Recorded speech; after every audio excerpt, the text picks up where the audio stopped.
Whoever becomes the dominant community will take over the nation. Doesn't matter what you say. And let me say something very carefully. That culture could become dominant quietly. Case in point, do you remember what made Pharaoh? Some don't understand Pharaoh. I understand Pharaoh's problem. Do you know what made Pharaoh kill the babies? He tells us why.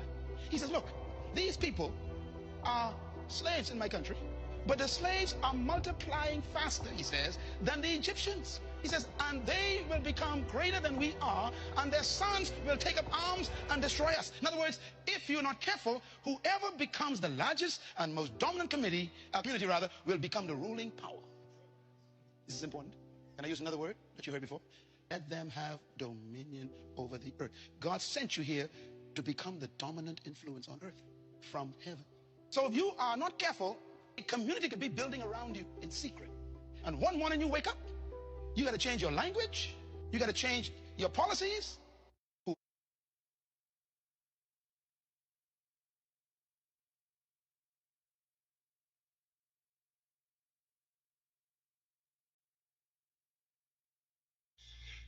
we live in a country where more than 70% of those who are a part of our educational enterprise are the children of illegal immigrants. We have a problem that needs to be addressed. Brethren and sisters, there is a humane way, yes. There is a need for labor force, yes. But we are in an age where in a particular school in the Commonwealth of the Bahamas, children of illegal immigrants lift up a particular flag and dare Bahamian students to pass that way because they declare that is their territory. This is what we are up against. And unless somebody is crazy enough to say that Amen. has to be done. Amen. Right, Satan. What happens? For after all, we fought for the Bahamas, for Bahamians, and after 57 years, there ought to be a Bahamian people who are prepared to take charge and to decree and declare that while we celebrate what others have done and while we sympathize with the plight of others, we do not do so at our own peril, so we cannot cut off our nose despite our face. I have a responsibility for all persons in our country, whether they be here illegally. Let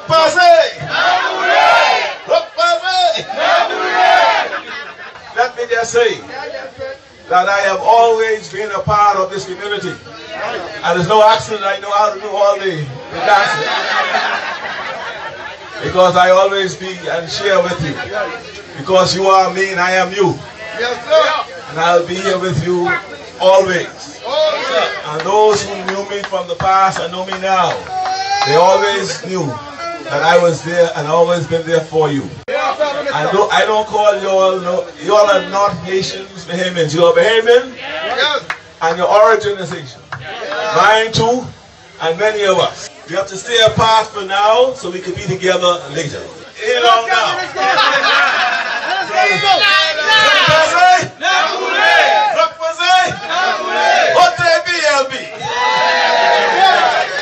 Are you all ready and willing to go? Est-ce que nous tous pouvons mettre le bac à Haïti?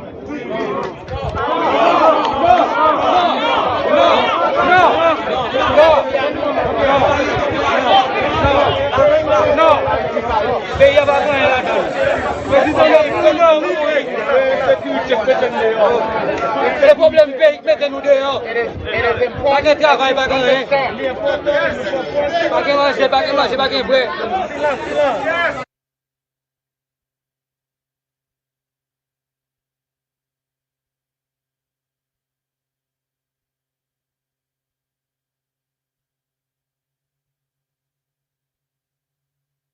Live at the COI headquarters, the Empowerment Center, and this is COI Live, and it is Sunday, and it is a rainy Sunday, so thank you for tuning in and spending your evening with me. It's always a pleasure to have you spend your evening with me, and thank you for all those who came down to the studio to be here with us as we discuss this important topic. Ladies and gentlemen, This is a serious one. Our country is in peril. Our country is in trouble. And if we don't do something, if we don't stand up, this is going to be it. It's simple as that. Someone has to be real and say what's going on. We can't hide this. We can't put our heads in the sand and pretend it's not happening, because it's happening, whether your head is in the sand or not. Our country is being taken over, and our governments with an S, are the ones who are making this happen. Ladies and gentlemen, we meaning the government of the Bahamas, has just passed the asylum bill in the House of Assembly. This is the Fnm's asylum bill. I'm going to show you that. They just passed it in the House of Assembly, and then after that, they passed it in the Senate. That means it goes back to the House of Assembly, and then it goes to the Governor General, and then it's gazetted, and then it's law. Ladies and gentlemen, once that becomes law, we're in trouble. I hope you understand what that means. Once that becomes law, that's it. There's no coming back from there. It's a serious situation that we have now found ourselves in. And because we did not listen to Loftus Roker all those years ago, we're stuck. We're stuck. And many don't know if there really is a way out. But regardless of what it is, it's going to take strong Bahamians, real patriotic Bahamians, to fight this. Because if we don't fight it, no one is going to fight it for us. Help is not coming from nowhere. And there are many people from other nations internationally who don't care. They want this to happen. They're not worried about you. They're not worried about how this is going to affect you. That's your problem. Deal with it. But we're going to have a little discussion about how it is affecting other nations and how it's affecting our nation, and how it's going to affect our nations. There are other nations who are in serious problems because of these same types of bills, these same types of situations. They are in serious peril because of it. And we have to now ask ourselves, do we go down that same road? Is that where we want to be headed? I don't think we do. And so if we're going to take this seriously, we got to stand up. So I just want to get you ready for a serious conversation today. And again, I hope you're ready for this conversation, because it has to happen in any event. But ladies and gentlemen, I want to thank all of you who came out, who sacrificed yourselves, who put yourselves out there on the firing line, who came on the front line with us to make sure that our country was safe, and to make sure that the government knew that you did not condone of this evil asylum bill that's going to destroy our country. I say that because this asylum bill is destroying other nations bigger than ours. It's doing that right now as we speak. Canada's economy, their beautiful economy, number 2 in this side of the world, has been destroyed. Their leader has been forced to step down because of this same asylum bill. England is in peril. They don't know what they're going to do. They've had 5 prime ministers in the last 6 years, or 6 in the last 5 years, one of them. And they don't know where to go from here. Well, I can tell you that if England, that was a great empire, can be destroyed over this, what about little old us? If Canada and other nations can be destroyed over this, you see what was happening in America. Trump had to come and set that thing right. If that can happen to them, what is going to happen to us, to the little Bahamas with little bit of resources? And so all of this we're going to discuss today.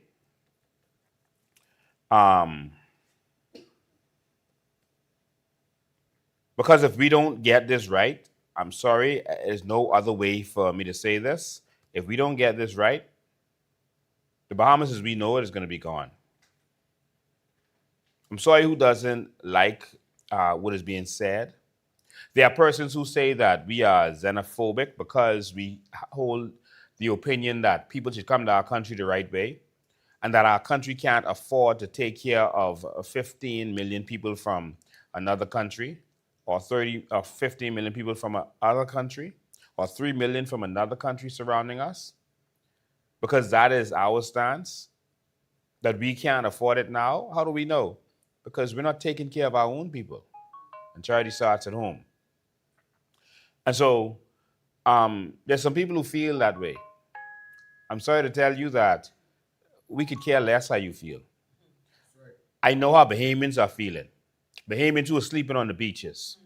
Bahamians who can't find food because they're calling every day for help. Bahamians are suffering. I care about how they feel. I don't care about your little feelings. You're in your ivory tower somewhere, not knowing how other people feel, and you just see that all of those people are below you, so it doesn't matter. Let all those other people in too. Because you're not experiencing what they're experiencing. You're not experiencing that their fight is going to be greater because you are flooding them with other people. You don't care about this country, but we do. And so, ladies and gentlemen, we got to get this right. Because if we don't get this right, that's it. And that's all. All right? And so I'm going to try to play some videos for you. I couldn't load them. I was trying to load them up and send them over. I may have to take this screen over and play them on this video, producer. But you got to see what I'm about to show you. It's important that you see what I'm about to show you because it's going to blow your mind about what's happening in the rest of the world. Now, I saw some commentary from all walks of life. I see the troll news media. What's that? Eyewitness News has their show on there after the news, beyond the headlines. I see that the PLP they have just taken full control of that show. Remember, that is the show of a candidate. That's the station owned by a candidate. I don't know how lawful that is, but we're going to test that because the radio station, the TV station is owned by a candidate for the PLP. And now all we're seeing is arguments for the PLP on that show. And I want you to know, ladies and gentlemen, that it is against the law in the Bahamas for news and commentary shows to be biased. I'm going to repeat that because many people don't know this. It is actually against the law, IRCA laws, for news shows and commentary shows to be biased in the Bahamas. And many Bahamians don't know that.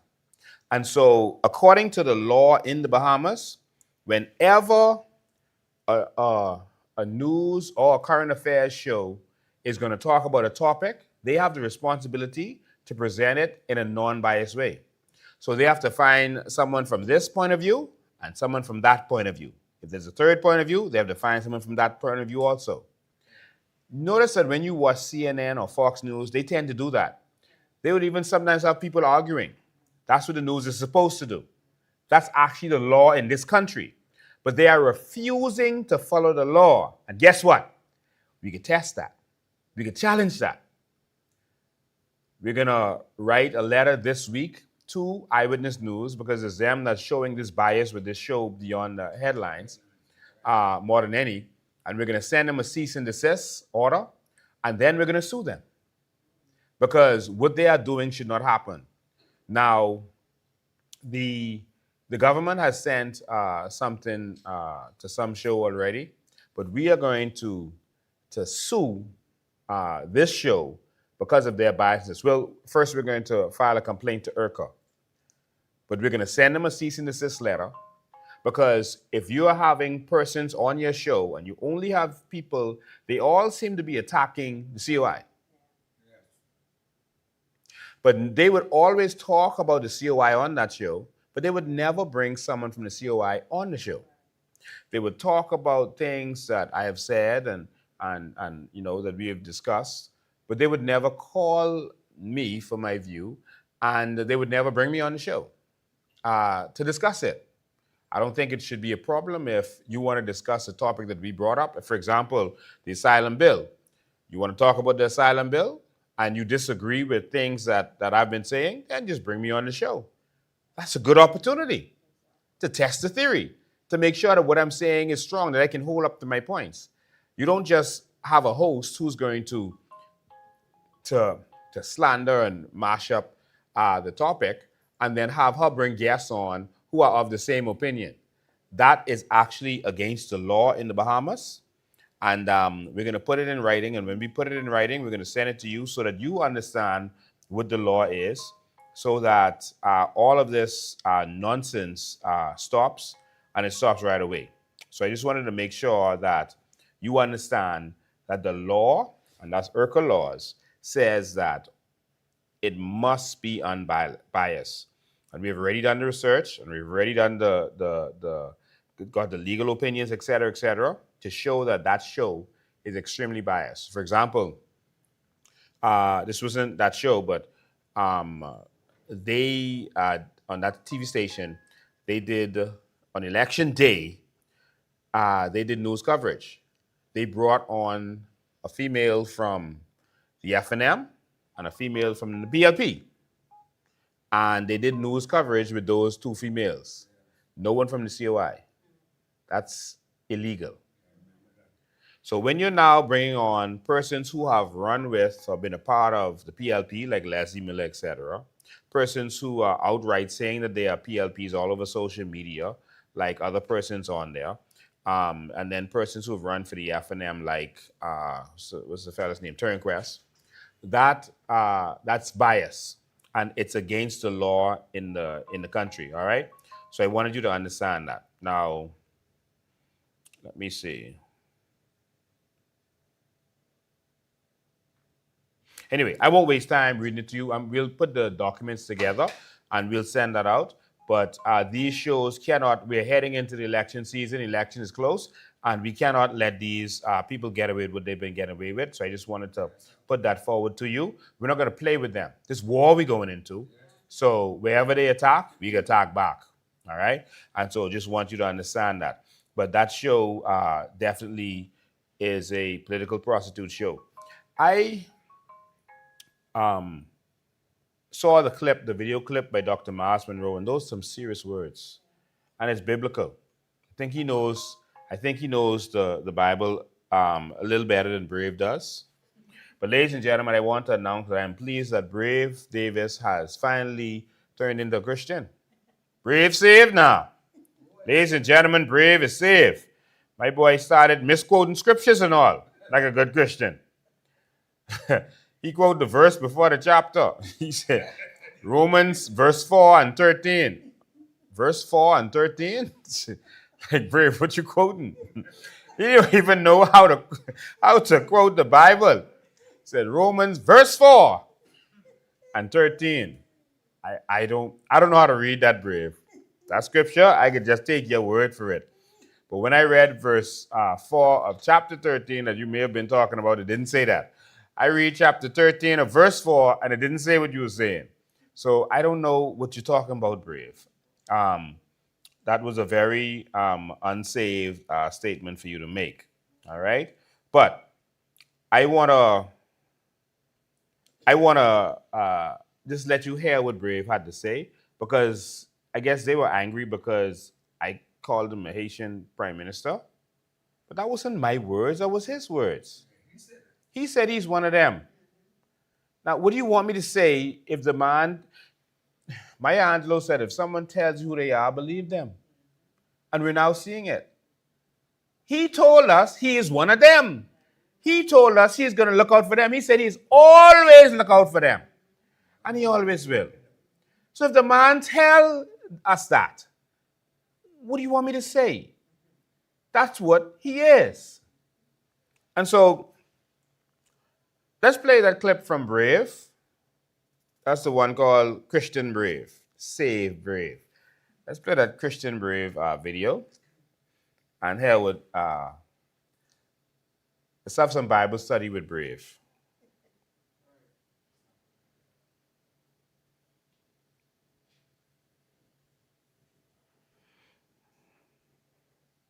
have a responsibility for all persons in our country, whether they be here illegally or legally. Pause that. But that responsibility does not dictate.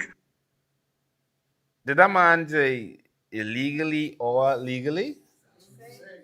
That didn't come out of his mouth, did it? Yes. Illegally or legally?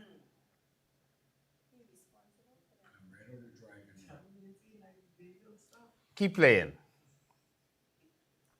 Obey my responsibility to also ensure that if you're breaking the law, that consequences follows. Right? The fact that they called me Haitian Prime Minister, what should I say about that? Bahamian people know me, right? And I believe I preside over. Hold on. Brave. Only two set of people call you Haitian Prime Minister. That's the Haitians and me. I call you that.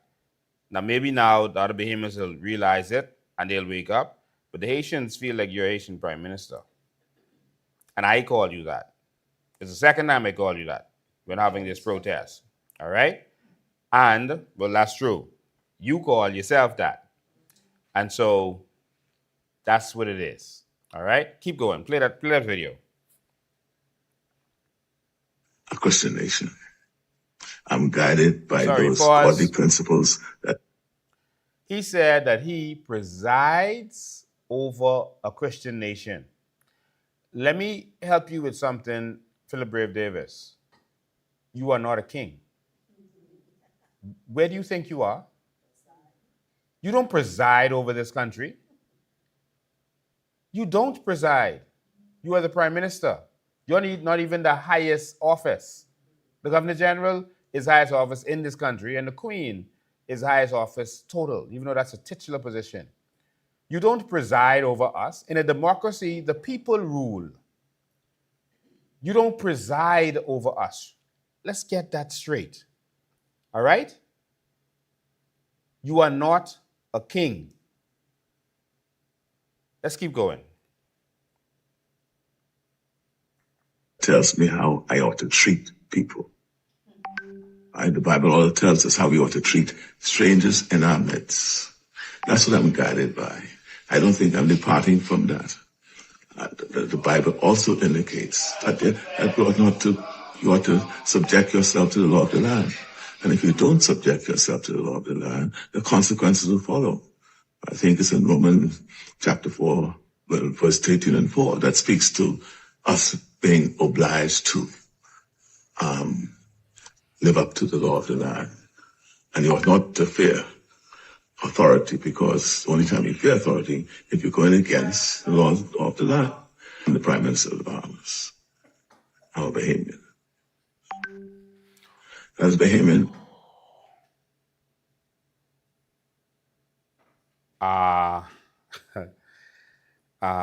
Ladies and gentlemen, please open up your Bibles to Romans chapter 4, verse 13 and 4. I don't know, 13 and 4. I don't know what that means. Yeah, well, he said Romans chapter 4. I guess he said means verse 13. Okay? Romans chapter 4. Let's Romans chapter 4, verse 13. For the promise that he should be the heir of the world was not to Abraham or to his seed through the law, but through the righteousness of faith. Okay, Brave. You ain't never been to Bible study. Yeah, I don't know what Bible that is he reading, but that ain't the one. All right. Yes, we live in a Christian nation because most of us believe in Christianity, whether we see ourselves as saved or not. We live in a Christian nation. Here's the problem. God is a God of decency and in order. Coming to a country illegally is not decency or in order. It is out of order. And as the person who self-proclaimed presides over this country, you should not want anyone to come in this country out of order. That's a problem. And so we can fix that. I'm going to show you what's happening in Canada and what's happening in the UK. So just stay tuned. And you can see what Brave actions is going to lead to. In fact, this bill that Brave is now pushing, all of these international countries are now pulling back from because it's destroying their nations. But Brave is still pushing forward with it because it's going to benefit him and his people. And so I want to sit down now and dissect another video by Brave and what he has to say. All right? PM on the bill. That's the video that I'm going to play now. And then we're going to switch back and forth between some other videos. I may have to take this screen over. It's possible for us to play a video. Just go straight to YouTube on this. Yeah, okay. So we'll get it done. All right. So let's go PM on the bill.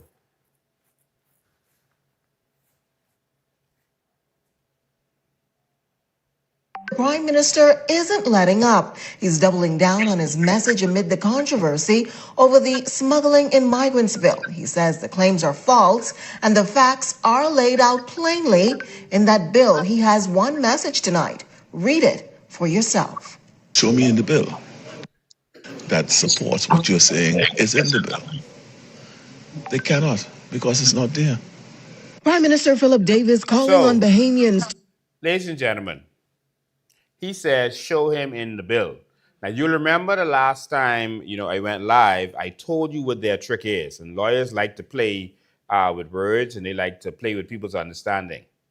It's simple as this. Everything that the bill covers is not literally written in the bill. And that's how the law is written. The law will refer to another law and make that law. And that's what they do. And so the law, if the law refers you to the convention or the protocol that Wayne Monroe always refers to, the protocol, if it refers to the protocol or the convention, then it doesn't have to write it in the bill. And so they're tricking you because you don't see it in the bill. You're saying that, oh, well, they didn't say that in the bill, but it's in the protocol. So you have to read both. And we're going to take you back to that today by the end of this. All right? Don't let them trick you by saying, oh, man, I read through the whole bill, and I don't see that in the bill. But the bill told you that it empowers the protocol. And the protocol now becomes law. It now domesticates the protocol. And this is the trick that they're playing on you. Oh, I read the bill, and I don't see what they're talking about with this and that and asylum, and I don't see where it talks about naturalization. And you have to read the protocol. You get it? And so what they're doing is tricking you. And these kinds of words right there is why you know you should not trust the government. Because they are playing with words to get you to go along with this nonsense. And they have their people out there pushing their agenda by tricking you. It's not just what's written in the bill, because the bill refers you to something else. All right? Some bills will say, this thing is whatever it is defined in this law over here. And so it won't write it in this law, but it'll point you to that law. And so it both go together. You have to go and reference it over there. Because in law, you write it the most efficient way. You don't, if something is covered somewhere else, you don't have to write it here again. You just point to wherever it is. That's how it works, all right? And so they're tricking you by telling you, show me it in the bill. It's right there, but it's in the protocol. We'll get to that. Keep playing it.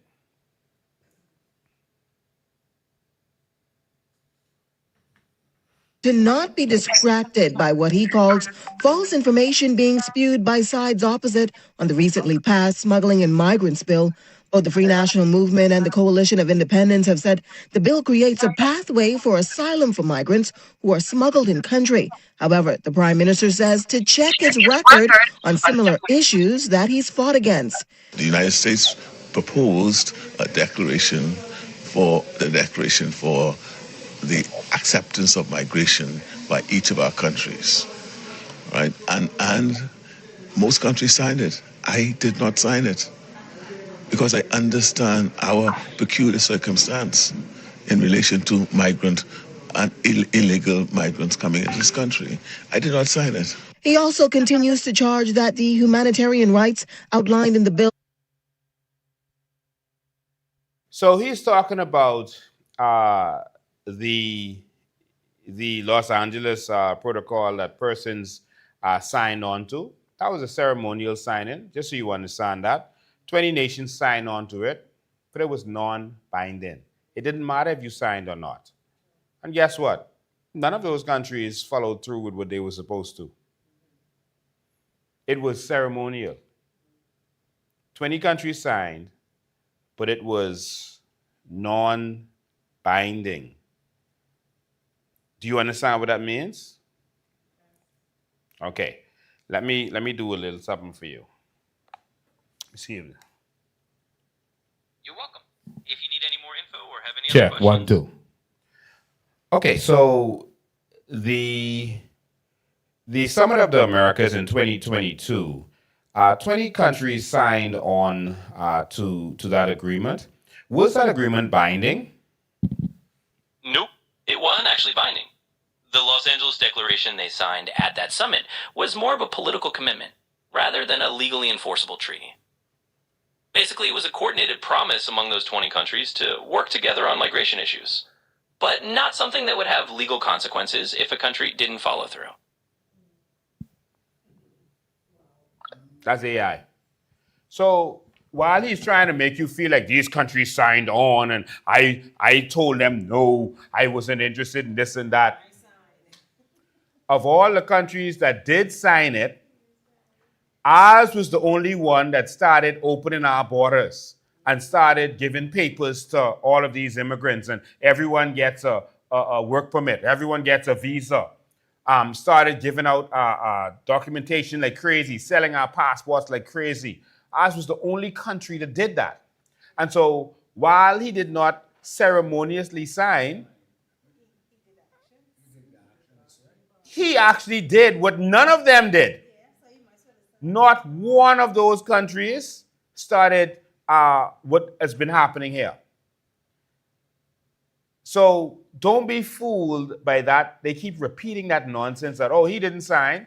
It didn't matter if you signed. That was a ceremonial thing. There was no legally binding commitment. That wasn't even a treaty. That was nothing. That was just saying, okay, we got together, we talked about immigration. Okay, we could do something about immigration. We could let these refugees pass through and this kind of stuff. And that was just a photo op. And guess what? Brave was in the photo. Now, the other countries that didn't agree to it, like Mexico and I think some other countries, they didn't come. There's countries that didn't come. And they did not take no photo. Only the 21 persons took the photo. That's the 20 and Brave. The other countries that didn't want to participate in it, they didn't. But I guess we couldn't miss a photo op. Now we're talking about the humanitarian part. Go ahead. Have always been in place. As the COI alleges, it puts migrants over Bahamians. The Prime Minister says it does not. If we arrest someone, if we detain someone, right, for illegal landing or being in this country illegally, where do we have to detain them? If we are detaining them, what we do? Should we allow them to hunger to death? If they're sick, we leave them to die in their state of illness. So what these humanitarian provisions have nothing to do with asylum. Have nothing to do with asylum. He's also pushing back on claims that the bill was fast-tracked through Parliament. Now, he said if you should allow them to hunger to death. I don't know what that means. But he said, should you allow them to hunger to death? They are mixing up two different scenarios here. One is just an illegal immigrant who comes, and another is those who claim asylum. The problem now is because of this bill, persons can now legally claim asylum. The Bahamas was doing asylum and issuing asylums without our knowledge up to this time and without any law in place that allows them to do so. They were just doing it. So if we couldn't expect you to act within the law before, how we expect you to act within the law now? So they're mixing up the regular persons who he just come, he's an illegal immigrant, you lock him up. Yeah, you put him in jail, you gotta feed him, if he's sick, you gotta care him in the hospital. That's one scenario. We are worried about the asylum part that you all keep running from in this conversation. An asylum person, you have to release from any captivity, and you have to take care of them. That's where we get. Now, I wasn't able to get all these videos into the system, all right? But I want to show you what asylum means. Don't let them think asylum is like when you arrest an immigrant or when you arrest a criminal. Asylum, you know what they do with them? They put them in hotels. Because, ain't enough housing for them. They put them in hotels. Some of them in 4-star hotels. Let me see how much of this I could show you all. Let me see what I have on here. I might have to go to YouTube to do some of this because this is important. I want you all to see what's going on. First of all, let's go to the video that says asylum.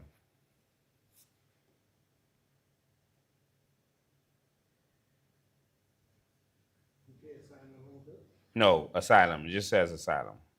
Oh, you didn't get that one. Okay, UK asylum hotels. I just want you to see the one that says, UK asylum hotels. Go ahead.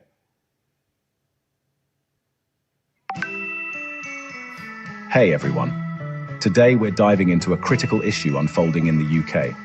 Almost 42,000 asylum seekers are currently stuck in limbo, waiting for an appeal hearing after their initial claims were rejected by the Home Office. This staggering figure represents a 5-fold increase over the past 2 years. The Refugee Council argues that the government is merely shifting the crisis from one part of the system to another. Nearly 40,000 migrants are still being housed in hotels, a situation that seems far from optimal. The Home Office claims to have doubled the number of initial decisions and allocated more funding for additional court days, aiming to end the use of hotels and cut down the sky-high accommodation costs. But here's where it gets complicated. The Refugee Council blames recent legislation, particularly the Nationality and Borders Act, for making it harder to prove genuine refugee status. Take Afghans, for example. In the latter half of last year, only 40% of Afghan asylum seekers were allowed to stay, compared to almost universal acceptance before. Many rejected applicants are now appealing these decisions. Afghans also make up the largest group in hotels, and among those arriving by small boats over the past 2 years. Enver Solomon, the chief executive of the Refugee Council, is calling for better and fairer decision-making. He argues that making the right decisions the first time will ensure genuine refugees can find safety and contribute to the community, while those without valid claims are removed respectfully. But until these improvements happen, I'll tell you what I'm going to do. I'm going to let you just hear it instead of complicating and trying to play the whole video. You can go on YouTube and look up these up yourself. But I just want to let you hear some of what is being discussed in these countries, the UK, Canada, etc. Say again? Yeah, I'll have to search them. Yeah. So let me just play it so you can hear the audio. I think I'll start with this one. So you heard there that they are putting them up in hotels. The UK this year alone is going to spend 1.5 billion pounds. That's over $2 billion. Just on putting them in hotels and catering food to them. These people are in 4-star hotels, some of them. Canada spent $1.1 billion putting them in hotels. This is the part, brave, that mean telling y'all. I'm so sorry, I wish I could get these links. I may try to get it up. Hold on. Let me just let you hear this one.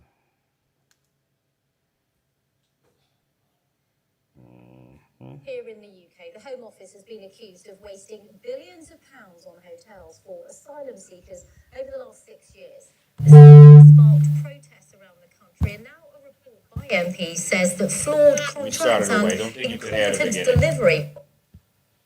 There we go. Here in the UK, the Home Office has been accused of wasting billions of pounds on hotels for asylum seekers over the last 6 years. The scheme has sparked protests around the country, and now a report by MPs says that flawed contracts and incompetent delivery have left the department unable to cope with a surge in demand. Well, let's go straight to our chief political correspondent, Henry Zeffman, who's in Westminster for us. I mean, the use of hotels to house asylum seekers has been a very controversial one, hasn't it, Henry? And now this report, pretty damning about it. Tell us more about what it says. Utterly damning, Regini, and in various different ways. So this report, which is by a cross-party committee of MPs, the Home Affairs Select Committee, it says that the contracts that the government signed with various outsourcers who provided these hotels were flawed from the start. But then it says that those flawed contracts were delivered by the government in an incompetent fashion, with the result, they say, that the government has failed to recoup tens of millions of pounds in excess profits, which under the terms of the contracts are owed to the government. Footage posted on And chaotic management of the contracts by the Home Office. And overall, they say that failures by the Home Office are a big reason that the estimated cost of 10-year asylum accommodation contracts has more than tripled from £4.5 billion of cost to the government to £15.3 billion. And Henry, I mean, the report says that failures of leadership at a senior level meant that the Home Office was, I quote, incapable of getting a grip on the situation. I mean, this spans different political administrations, the Conservatives and, of course, Labour now in charge. Just tell us more about the politics now, because I'm sure both parties are blaming each other. Yes, they are. All right, so I think you get it, the point. I'm just going to say this. I want you to see the kind of accommodations they're giving these people. You can play that link that I sent you. That's a short, so you can play that one.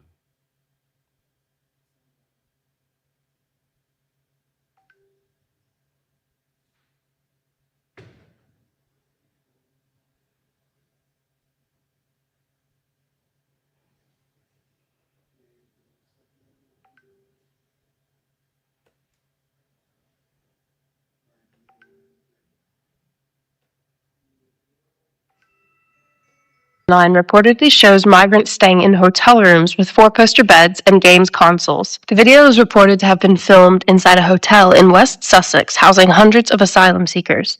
Perhaps what I found more surprising is the level of affluence of some of the residents themselves as well. It shows meals served in canteens and appears to show music lessons being put on, as well as evidence of drugs and booze being consumed inside bedrooms. The video was uploaded to YouTube by Aston Knight, who told his followers he spent 3 months living in the 4-star hotel, filming the migrants who lived there. The service users are all given a mobile phone with a Home Office app on when they arrive in the UK, along with an ID card. Each of the rooms has landline telephones as well, en suites, desk areas. They all have a little personal fridge in each of the bedroom, storage space for clothes, wardrobes, and the like, and living areas in most rooms.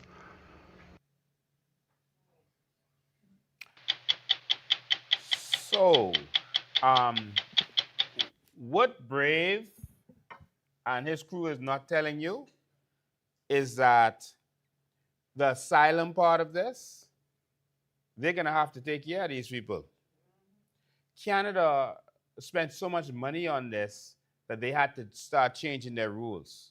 It literally broke down their economy. The economy doesn't work right anymore because they started bringing in, they wanted to bring in skilled labor first. That looked good. And then they started bringing other people, especially from India, and it was a bunch of just regular laborers, and they couldn't find housing for them. And then they needed to build housing, and they started housing projects, and they didn't have enough labor to do the skilled labor to do the housing projects, so it caused a spiral. And it crashed the economy because the price of housing went so high. And if housing is high, everything else is high. And so that destroyed the economy. And the prime minister has now stepped down because he started these new asylum laws, and the asylums, I mean, they grew exponentially. I wish I could go and do some research, because I pulled together the videos, but we couldn't get it in the system in time. Hundreds of thousands a year. It jumped 100 and something thousand, 200,000, whatever. And they did not build new housing for all these people. And it destroyed not just the housing, the infrastructure, hospital rooms, education, everything else started to overflow. And it caused them to break. You may have a boat, and you may be very Christian. But at a certain point, that boat is going to be too full with people. And you have to make a decision. We going to let everyone on this boat die to let someone else in? At what point do you say, we can't take on anymore? Even Noah's Ark door had to close at some point. It's nothing to do with Christianity. Some of it has to do with common sense. Everyone has their own boat. You have your boat. You can't mash up your boat and then make me feel obligated to bring you in mine. Now, if I have enough space, I have enough room, everything is good, then I can help you.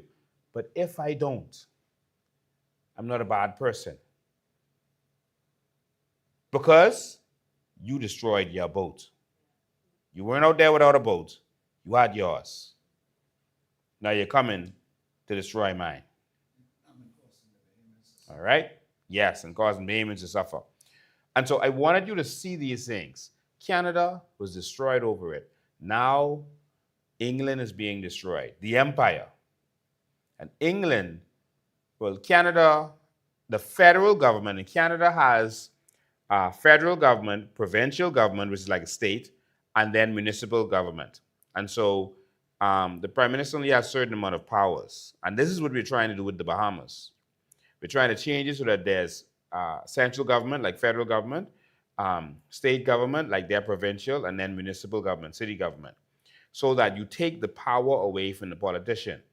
And so Trudeau was using federal money in order to fund these housing for these immigrants, giving them hotels, all right? And so now he stopped it after spending $1.1 billion. And now, guess what? The provincial and municipal is going to be responsible for making sure those people are safe. So now they're going to have to spend their budget. Because remember, on the island states and city government, when we bring it, you have your own budget. Every city, the people have their own budget to do what they want to do. But now he's telling them, no, take that out of your budget. Federal ain't paying for that no more. Even though federal made this mistake and we're pushing it on y'all, take it. All right? And that's what's now happening in Canada. In England, they're changing their rules, changing their laws. All around the world, they're trying to get rid of these asylum laws to save their country. England is breaking under the pressure. They are spending billions of dollars.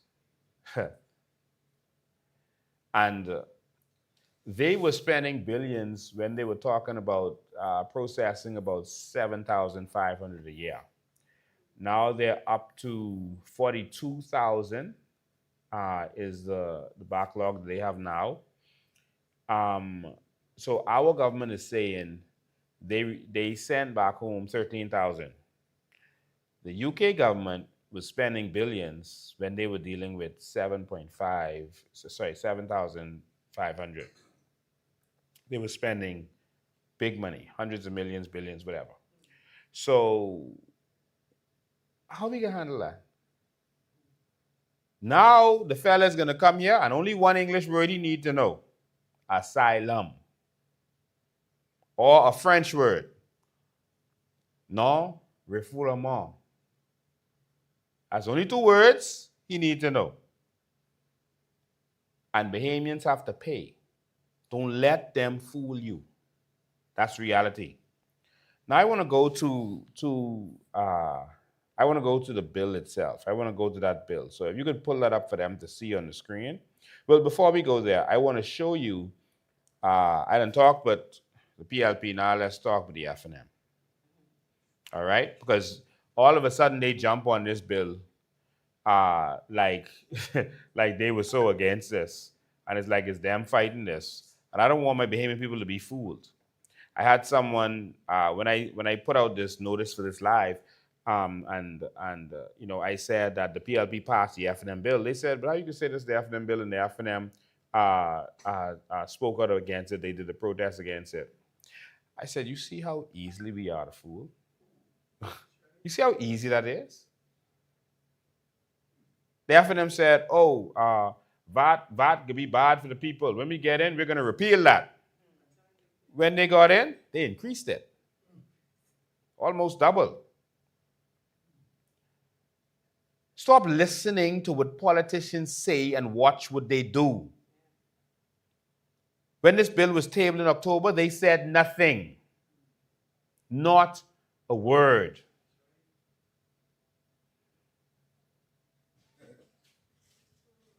When Iram sent me the bill, as he does every week, he would send me the bill that they're going to table in the House so that we could contribute to it.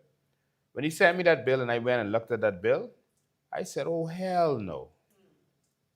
There's no way that this bill can go through. And I called him and I said, listen, no, we got to oppose this. The Fnm, when we went out there and protested, they was right there. Did they come down with us and stand with us? Not a one of them. They had no interest. Did they say anything in the House? No. The next day? No. The day after that? No. The day after that? No. Almost a week later, we had a live right here on that Sunday, and we spoke to the bill and we showed how diabolical it was. All of a sudden, that night after our live, 10 o'clock in the night, the Fnm said they having protests. 6 people came, other than the leadership, which total probably about 15 people or so. All right? Which means they had no interest in that.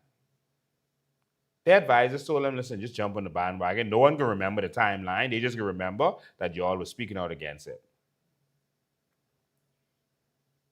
So throw that picture up for them. That's actually I wish I could have shared my screen with y'all, but this is from the United Nations Treaty Collection. The government don't show you the treaties they signed, but guess what? The treaty is, the UN has them. And the UN has documents. Every document I've been releasing you over the years, you cannot get in the Bahamas. You got to get that overseas. And so right here is the UN Treaty Collection. It actually talks about this convention. The convention related to the status of refugees. Yes. I actually sent you a picture of it. I just screenshot it so you could see it. Oh, I wasn't talking about the PDF. I talking about the picture. Look at the picture I sent. We get back to the PDF in a second. On this PDF, it shows when the Bahamas signed on to it. All right? Because I heard the PLP and SA and the Fnm signed on in 2001, and it was calling numbers 2008, et cetera, et cetera. But no, I like to get the real facts. The Bahamas signed on September 15th, 1993. Okay, so I don't know if you can see the document on the screen yet, but this is right here from the UN itself. The Bahamas signed on to this in 1993. Okay, yeah, that's it, and it's highlighted on the bottom in the yellow. 15th of September, 1993 is when they signed on to this, okay, and became a signatory. All right, so that's the actual documentation from the UN, all right? And that was the Fnm government. One of the first things they did. The Fnm did that. They did more in 2021, more in 2028. Then in 2018, they actually did the bill. And this was an Fnm thing. When the PLP got in, they would always ignore this. And when the Fnm get in, they will push it forward a little bit more, like how you boil a frog. Just ease it, ease it, ease it, till it's too late. Tell you, man, so much of these people here, man, we got to do something. And then we stuck. So I just wanted you to see that that's them. So let's go to the smuggler's bill. Let's go to that smuggler's bill so the Bahamians can see it. The smuggler's bill. Let me pull it up while you're doing that. The smuggler's bill. And I'll tell you where to go in there.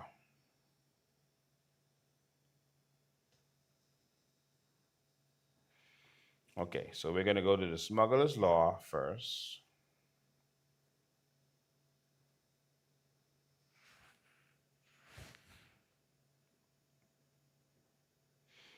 All right.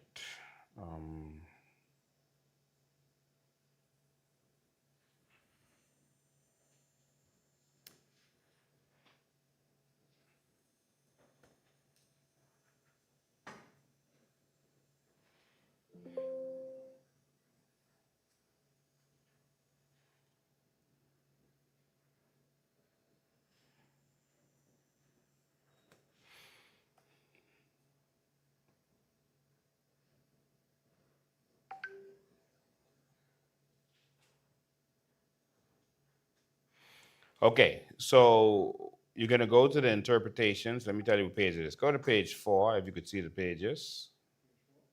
Yeah, go right to page 4. And you're going to see where it defines non-refoulement. It's spelled non-refoulement, because that's not how you pronounce it.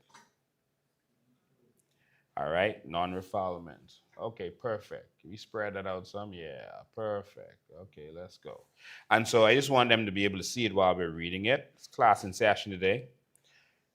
It says the non-refoulement means the prohibition against returning a migrant to countries where the migrant's life or freedom would be threatened on account of race, religion, nationality, membership, particular social group, political opinion, in accordance with the 1957 Convention relating to status of refugees. So it must be in accordance with the 1957 Convention. So by them quoting this convention, it empowers, this is one of the ways it empowers that convention. I want you to understand that. It's very important that you understand what they are doing here. All right? So they point to the convention, and then you will see not only do they point there, I want us to go straight down to section 3.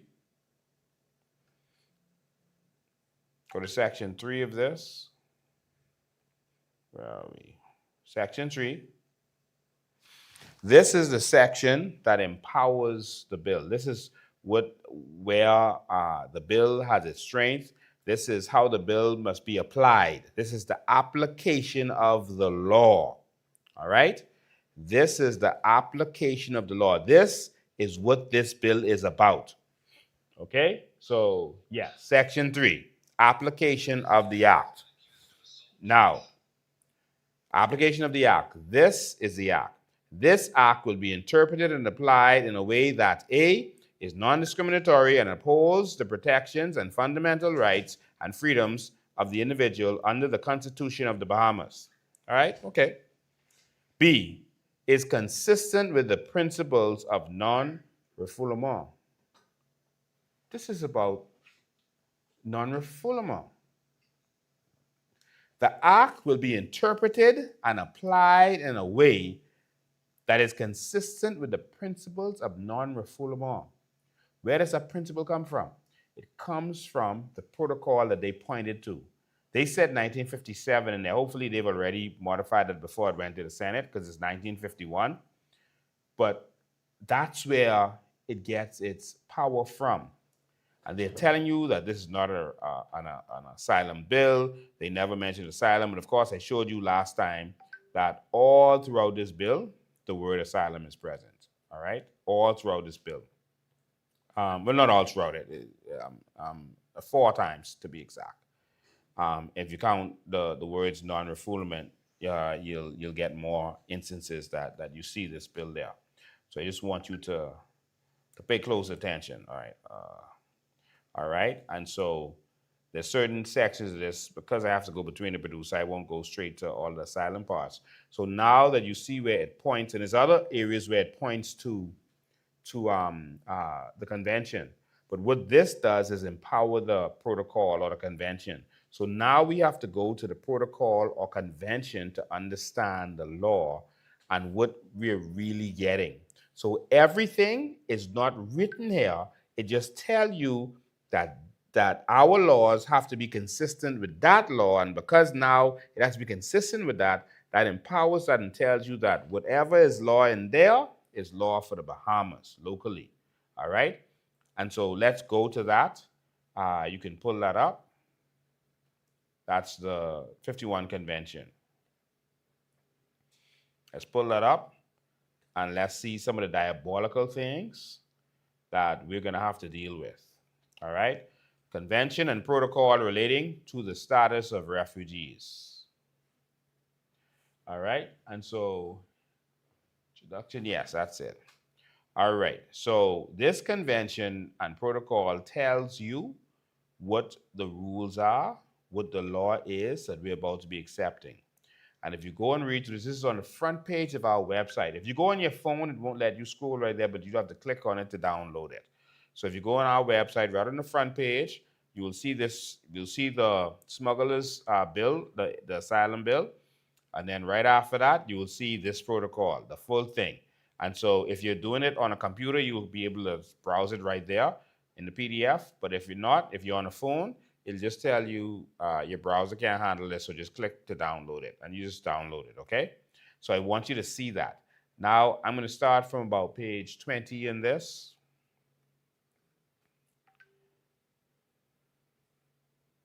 Yeah, is it 20? Let me go down, 17. Yeah. All right, Article 17, that's page 24. So these are the things that come under the protocol that they don't actually listen the bill because they want to hide that from you. That's how they work. And so the first thing that you'll see, wage earning employment. This is stuff that they have a right to. All of these things is what they will now have a right to because we signed on to it. Gainful employment, wage earning employment. So we have to let these people work and do whatever they want in our country. I went over this before, but I wanted you to see this again because you got to know what's coming. All right? Self-employment, that's the next thing. So you got to let them be able to work and do whatever they want. Now, 18 says self-employment. All right? They got to be allowed to self-employ themselves, do business, etc. Liberal professions, all right? Each contracting state shall accord to refugees lawful staying in their territory who hold diplomas recognized by the competent authorities of that state and who are desirous of practicing liberal profession treatment as favorable as possible, treatment as favorable as possible. In any event, as favorable as committed to any aliens in the country. All right? Let's keep going. Welfare. Now, remember, this was a wartime treaty, so rationing is there. So whenever rations have to be done, you got to make sure that these refugees or these asylum seekers, that they have rations. Housing. They have to be given housing. It says it right there. So what those countries were doing, getting hotel rooms. You can imagine, we so full, 13,000 of them come one time. Imagine that, which could happen. And they got to put them up in Atlantis and South Ocean, not South Ocean, Ocean Club, because all that hotels full. They have them in Bahama. They got to put them on the buffet line, because that's what they doing in Canada and England. They got to buffet them. That's what would happen. And guess what? The law would restrict us from sending them back. And guess what? Craven would say, well, if I send them back, I go in the International Criminal Court. So I can't send them back. Now, when they say they are forced to do certain things, I want you to remember this. A treaty is only an agreement as long as you want to be a part of it. You can remove yourself from any treaty. England removed itself from the European Union. All right? Any treaty you can remove yourself from. Trump has removed himself from several UN conventions. A treaty is just a voluntary agreement. For as long as you want to be a part of it, it is non-binding. All right? So yes, they're deliberately doing it because they want to do it, but they want to make you feel like there's some boogeyman forcing them to do it. Oh, to be compliant with international law. Has nothing to do with international law. It's a treaty. It's a convention that you can sign into or not sign on to. Okay? And so let's keep going. Article 22, public education. You have to give them public education. 23, public relief. The contracting state shall accord the refugees lawfully staying there in their territory the same treatment with respect to public relief and assistance as is accorded to their nationals. Brave said, show him it in the bill, because he don't want you to go to the protocol. You see? This the protocol. This the international law they keep referring to. All right? It's right there. Article 24, labor, legislation, and social security. All right? So that means they have all rights, social security, everything that you have. The labor laws with time off and everything else, they have rights to everything that you have rights to. All right?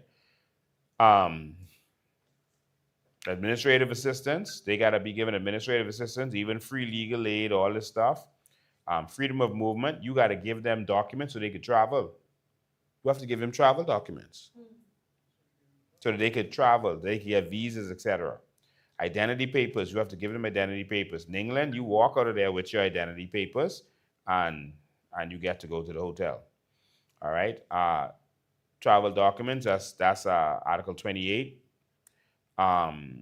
Fiscal charges, they talk about how you can't, well, you can read it for yourself. Transfer of assets, they can be able to transfer their assets and do whatever they need to do. Even refugees unlawfully in the country have certain rights. Expulsion. The contracting stage, this 32. The contracting state shall not expel a refugee lawfully in their territory, save on grounds of national security and public order. So you cannot expel the refugee or the person who claims asylum. The expulsion of such a refugee shall be only in pursuance of a decision reached in accordance with the due process of law, except where compelling reasons of national security otherwise require the refugee shall be allowed to submit evidence, declare himself, and appeal, etc., etc. So they have to be allowed to appeal. These things can take years. In England, they just said, these people who they're trying to do now, their process is going to take 20 years based on the backlog that they have. Now, they complain about this backlog of 42,000. Branson, they talk about a backlog of 500 to 600,000. Now, they talking about a backlog of 42,000, and they saying that could take 20 years. That's England. All right? So, anyway, all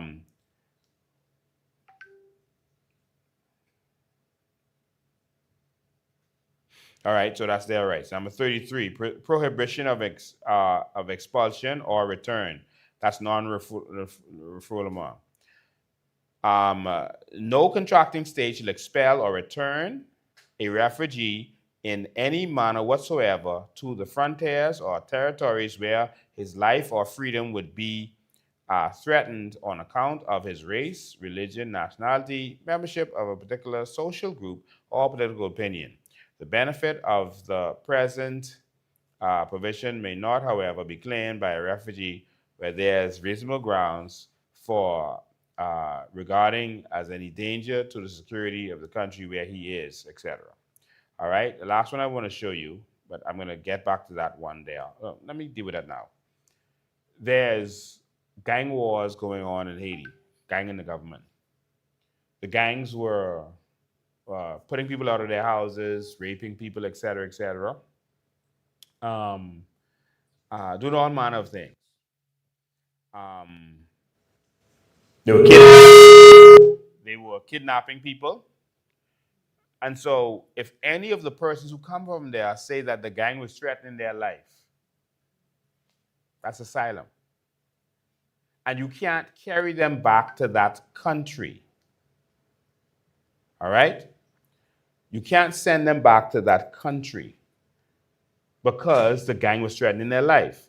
Now, a regular illegal immigrant who comes here, you can deport them back to their country. But someone who is whose life is in danger, all of them are going to say, the gang was trying to kidnap me. And then that's it. They got a good excuse. Send one text message, say that was from the gang, and they got evidence.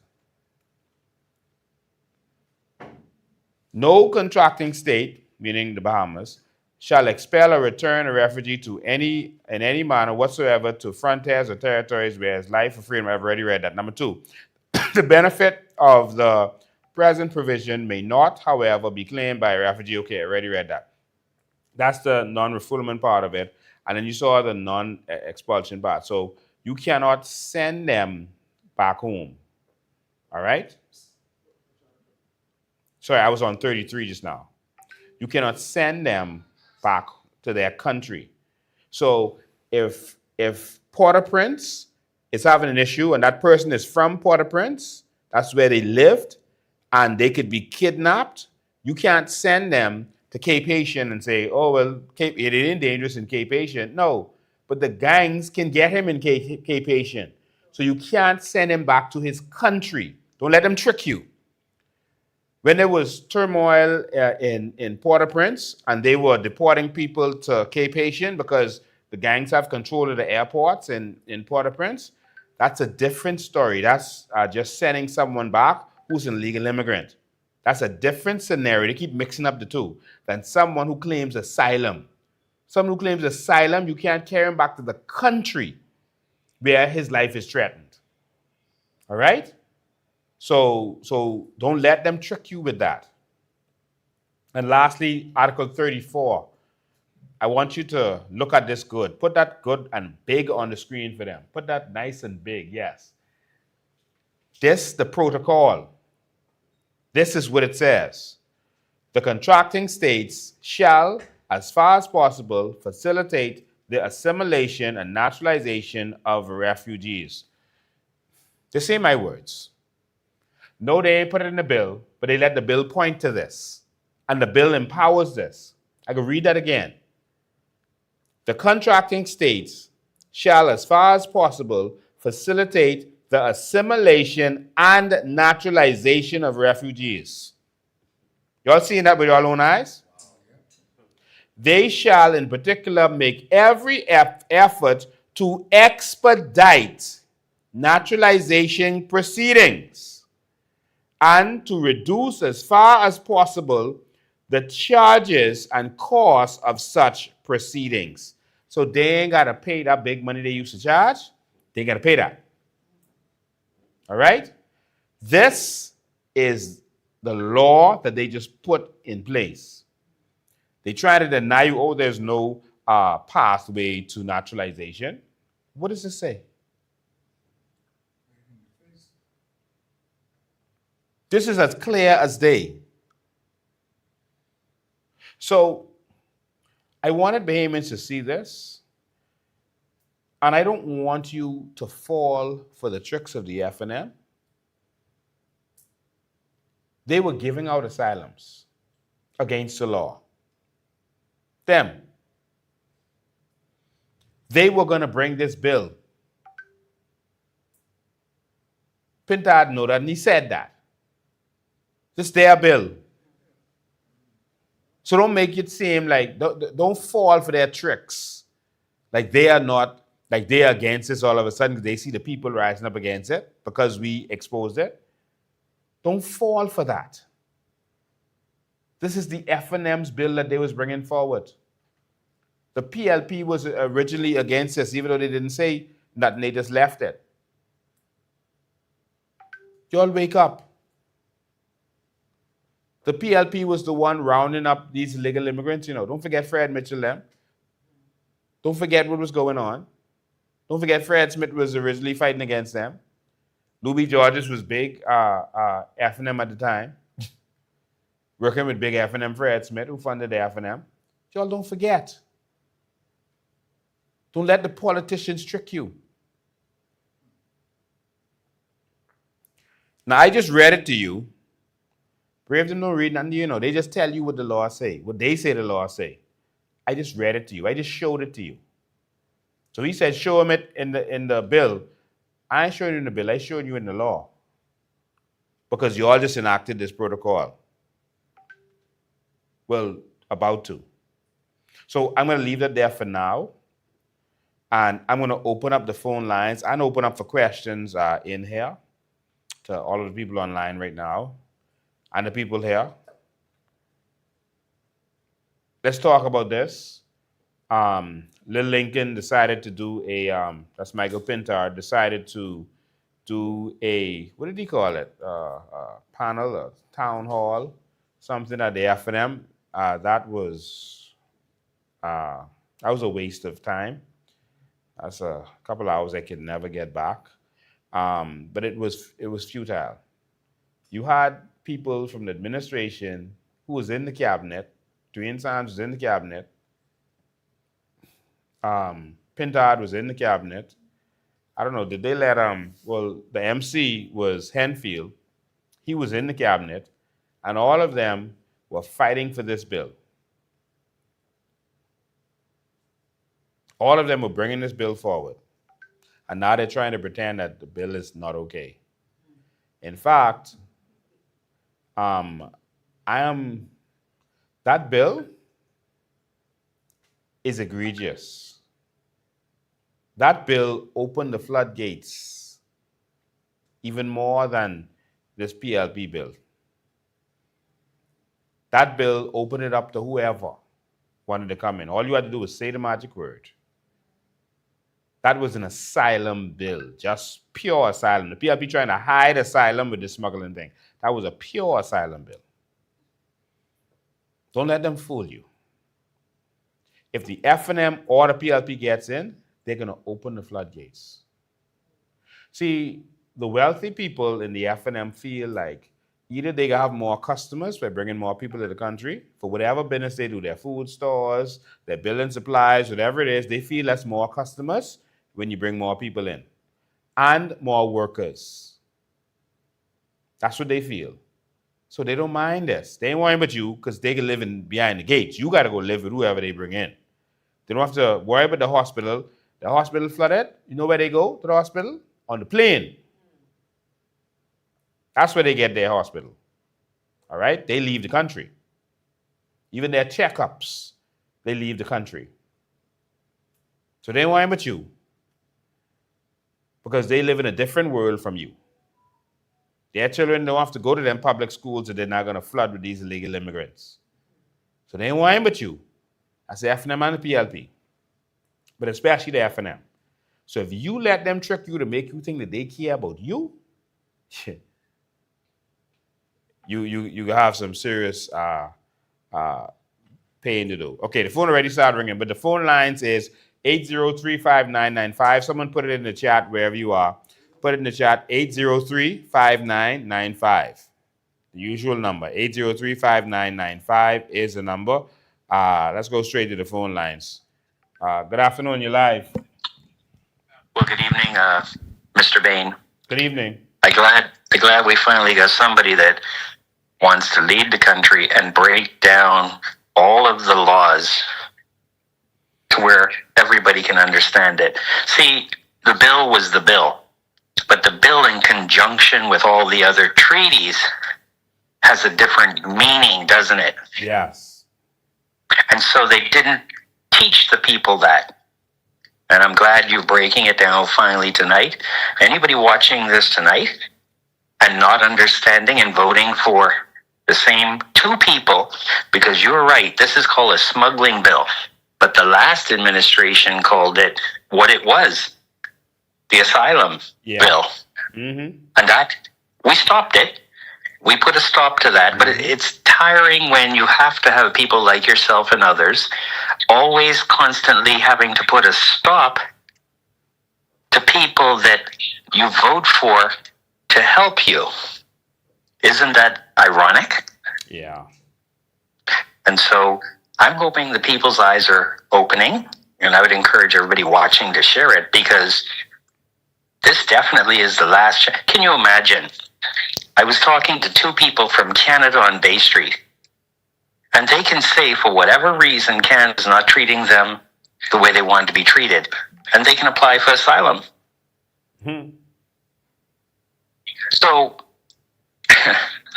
what will the Bahamas look like? And you're 100% correct with the rich people thinking if we put 10 million people here, they will be able to sell more hamburger and more things. But what they don't care about is what you just said. The repercussions of having 3 million, 10 million people somewhere that they can't eat, or they're eating mud cookie. We don't want mud cookie. We want Hellman's, Heinz, and real products, because we were rich people and we're used to being rich, and now they want to impoverish us. Sad. I never thought it could happen, but we now just built a lovely place around a boat on Bay Street. What will that do for the Bahamians? But that's digressing. We'll talk about that, I guess, in the new year when that kicks off and we see all the benefits of that. But I just wanted to thank you for breaking it down tonight, and I let some other people call, because this is when you can have Fnm, PLP, anyone can call.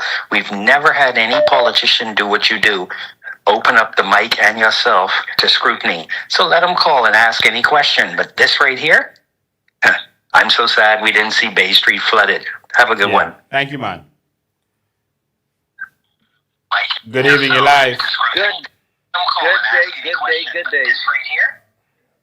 And I just wanted to say that turn down your other device. Yeah. Okay. I just was saying that I was watching from Florida, and we are very, very pleased with the way you have broken down that law for us. Our children are there. We're on work detail here in Florida. We'll be back in the country within the week. However, what has been articulated by the Minister of Foreign Affairs, Mr. Fred Mitchell, is very troubling. Fred Mitchell stated on the Parliament floor that they have gotten over $120 million, I think, from work permits and things of that nature over the last year. And that migration is a relatively human thing. And people migrate all the time. They just want to make it where it's legally done, wherever someone might migrate. However, this is to the detriment of all of us as Bahamian citizens. Because when you allow such empathy to wayfarers in your country, it kinds of like absorb the jobs that even your young people that are coming out of high school now, and they're coming out by the thousands every year, they are not going to have a job that they can immediately adapt to, simply because you have now foreigners who have come from countries that has really pushed education in their district, because basically that was all they had to rely on. And they are coming with a lot of ambition. So the Bahamian citizens, the young people in the junior schools, senior schools, who are being denied the proper education simply because the classes are very much saturated with another speaking language. There's turmoils in the classes. There's no education going on. There's only placement going on.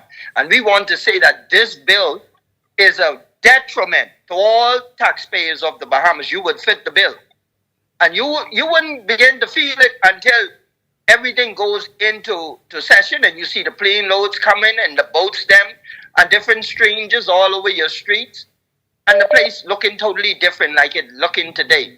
So we just want to encourage you to continue to make accountable this government, continue to disseminate the information that is very important to all of us who are citizens of the country. Thank you, it's man. not a red or a yellow thing. It's a Bahamian thing. Yeah. We have a homeland to save for our children and generations to come. Thank you, man. Mr. Bain. All right. God bless. Call the whole line 1 sec. You're next. Ladies and gentlemen, he made mention of a statement by Fred Mitchell. It was a very important statement. Go and look for that video, that interview that he did. He said, we make $150 million from immigrants because they have to build this country. I want you to pay attention to that statement. Build. Over the last 4 years, so I guess you can do 150 million times 4. That gets you to what, $600 million? So that's some big money. But on top of that, in the last 4 years, what has been built that you need $150 million worth of these work permits? What is being built? I don't see the roads and skyscrapers and, you're not Dubai. I don't see the growth. What are you building? What's happening? That's a sham. They say we need these people to build. What building is going on? Okay, I saw Atlantis. Okay, I saw that many years ago. I can say, okay, some building happened there. Okay, I saw Bahama. All right. What's this 150 million that you need every year that he said to build the country? I don't agree with him. Y'all are being shammed. Let's go to the phone lines. Call you live. Go ahead. Good evening, Mr. Bain. Good evening, Bahamas. Good evening. I'd like to address this question to our government. I would like to know, what is their modus operandi? God forbid an epidemic should break out in our nation. When we all see the condition of our hospitals and our medical field, have they taken that into consideration? Because these are people that's coming in from all over the world, and we don't know what they're bringing to our country. Yeah. That's something that that the government need to seriously consider. Because now they're really putting us at risk, and not to mention our children. Yeah. Thank you for your call. I appreciate that. They're not considering that our healthcare system is already broken.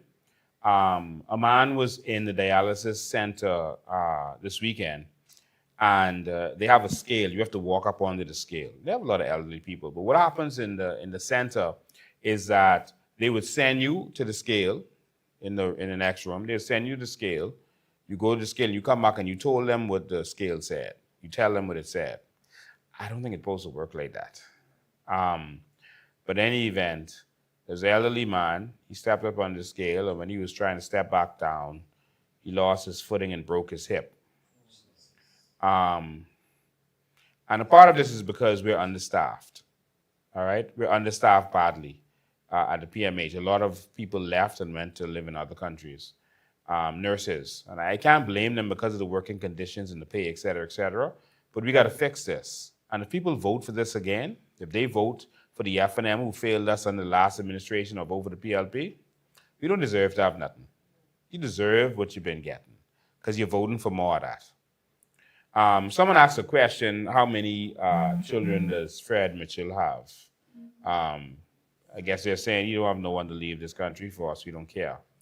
Well, Fred Mitchell doesn't have any children, but he has a lot of boys he's taking care of to the tune of millions of dollars.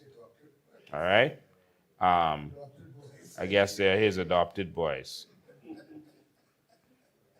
And he's taking good care of them. So if that's the case, Fred is a good father.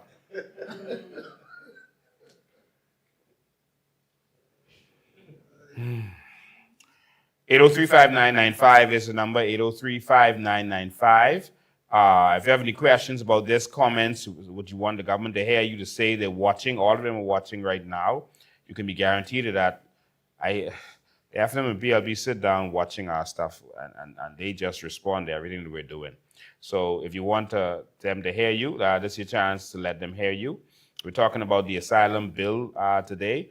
Next week, that's the last live. Let me say it's for the year. Every year they say this is my last live, and they just go into a panic. Oh, he ain't doing no lives no more. It's just the last live for the season, okay? So this time I'll say it correctly. Next week is the last live for the year, and we're going to be having our Cyber Santa. We're going to be having some giveaways and that kind of stuff, all right? So you're free to join us online or here, whatever you want to do. Good afternoon, you're live. Good afternoon, sir. How are you? I'm awesome. Mr. Dan, man, it's so good to hear you sitting down and explaining to the sensible Bahamian people and educating them and informing them of this bill, asylum bill. But I think the people are getting it. I think they're getting it. And I believe they will vote against the PLP and the Fnm. But let me just clear up a statement that about Celebrate Davis trying to clear up, talking, quoting Romans chapter 13. For 1 through 4, Celebrate Davis, I hope you're tuning in. What is Romans chapter 13, 1 through 4 talking about? It's talking about you sitting in the seat of authority that the people put you there by, the people's power, their vote. And what Romans 13, 1 is saying, 1 through 4 is saying, that you Celebrate Davis and all persons who sits in the seat of authority with the people power, you were placed there to do that which is right for the Bahamian people. Celebrate Davis, you were given a sword as a minister, a civic ruler, to rule this country in righteousness. And you were given a sword to execute the sword only on those who do evil. But when the person who God has given the sword, sitting in the seat of authority to execute the sword on them that do evil, and the person with the sword is the evil one, and saying to you, Mr. Davis, who declare that you're a part of the community as a Haitian, that sword will be executed on you by the people, the power of the people with their vote, or executed on you by God. So I just want to get that straight so you will understand and stop misquoting.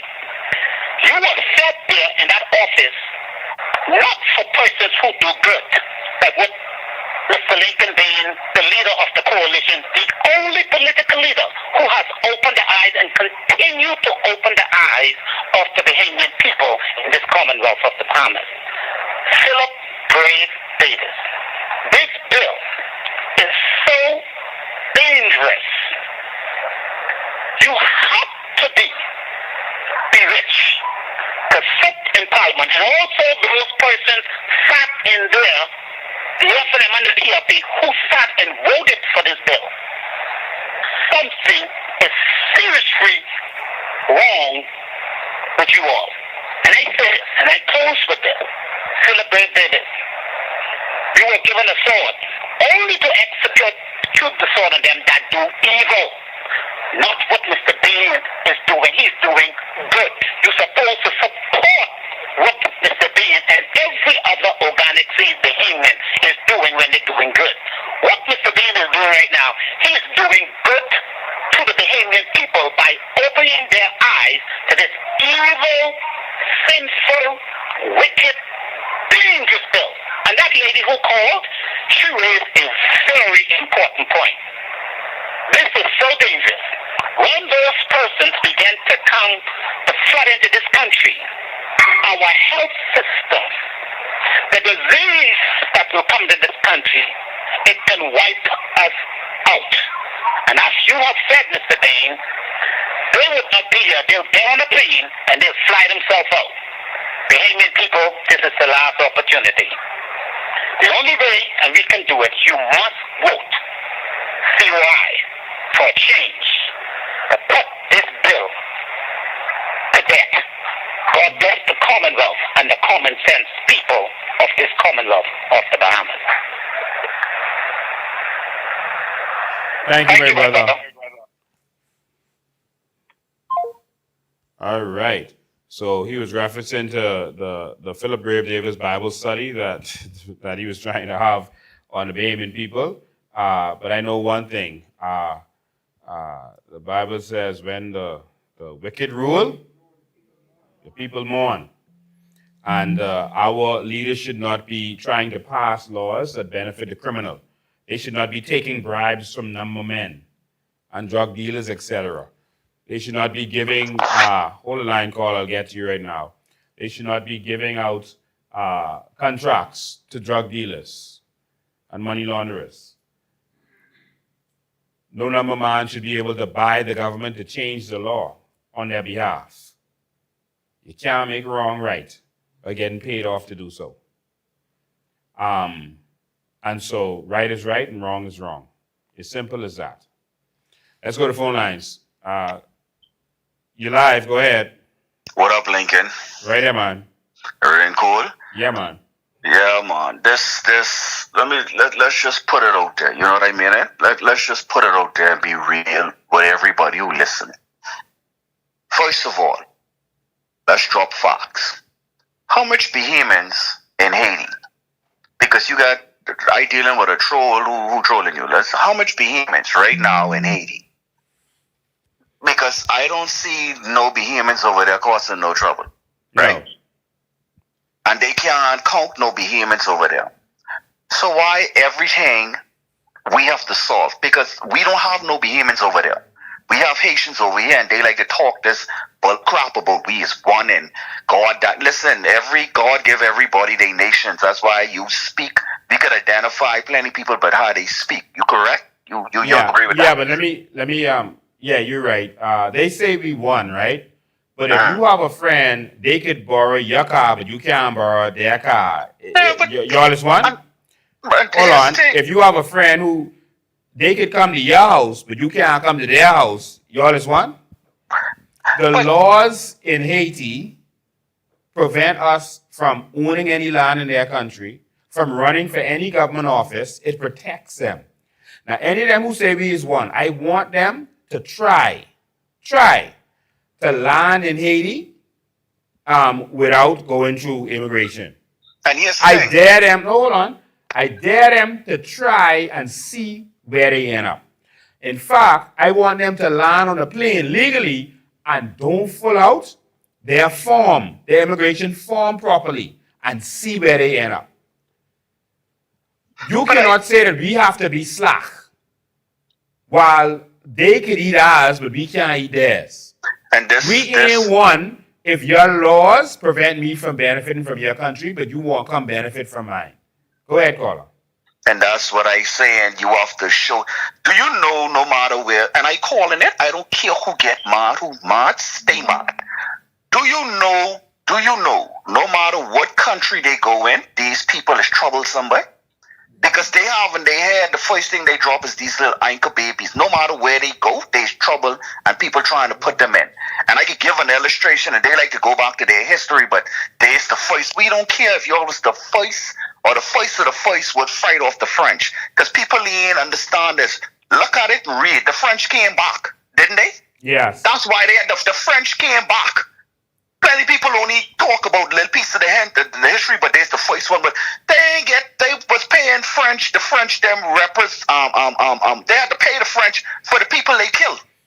Let me explain something with that. All right. A lot of people don't realize that. They just keep the one part of the story and say they fought the French people who was there overseeing them.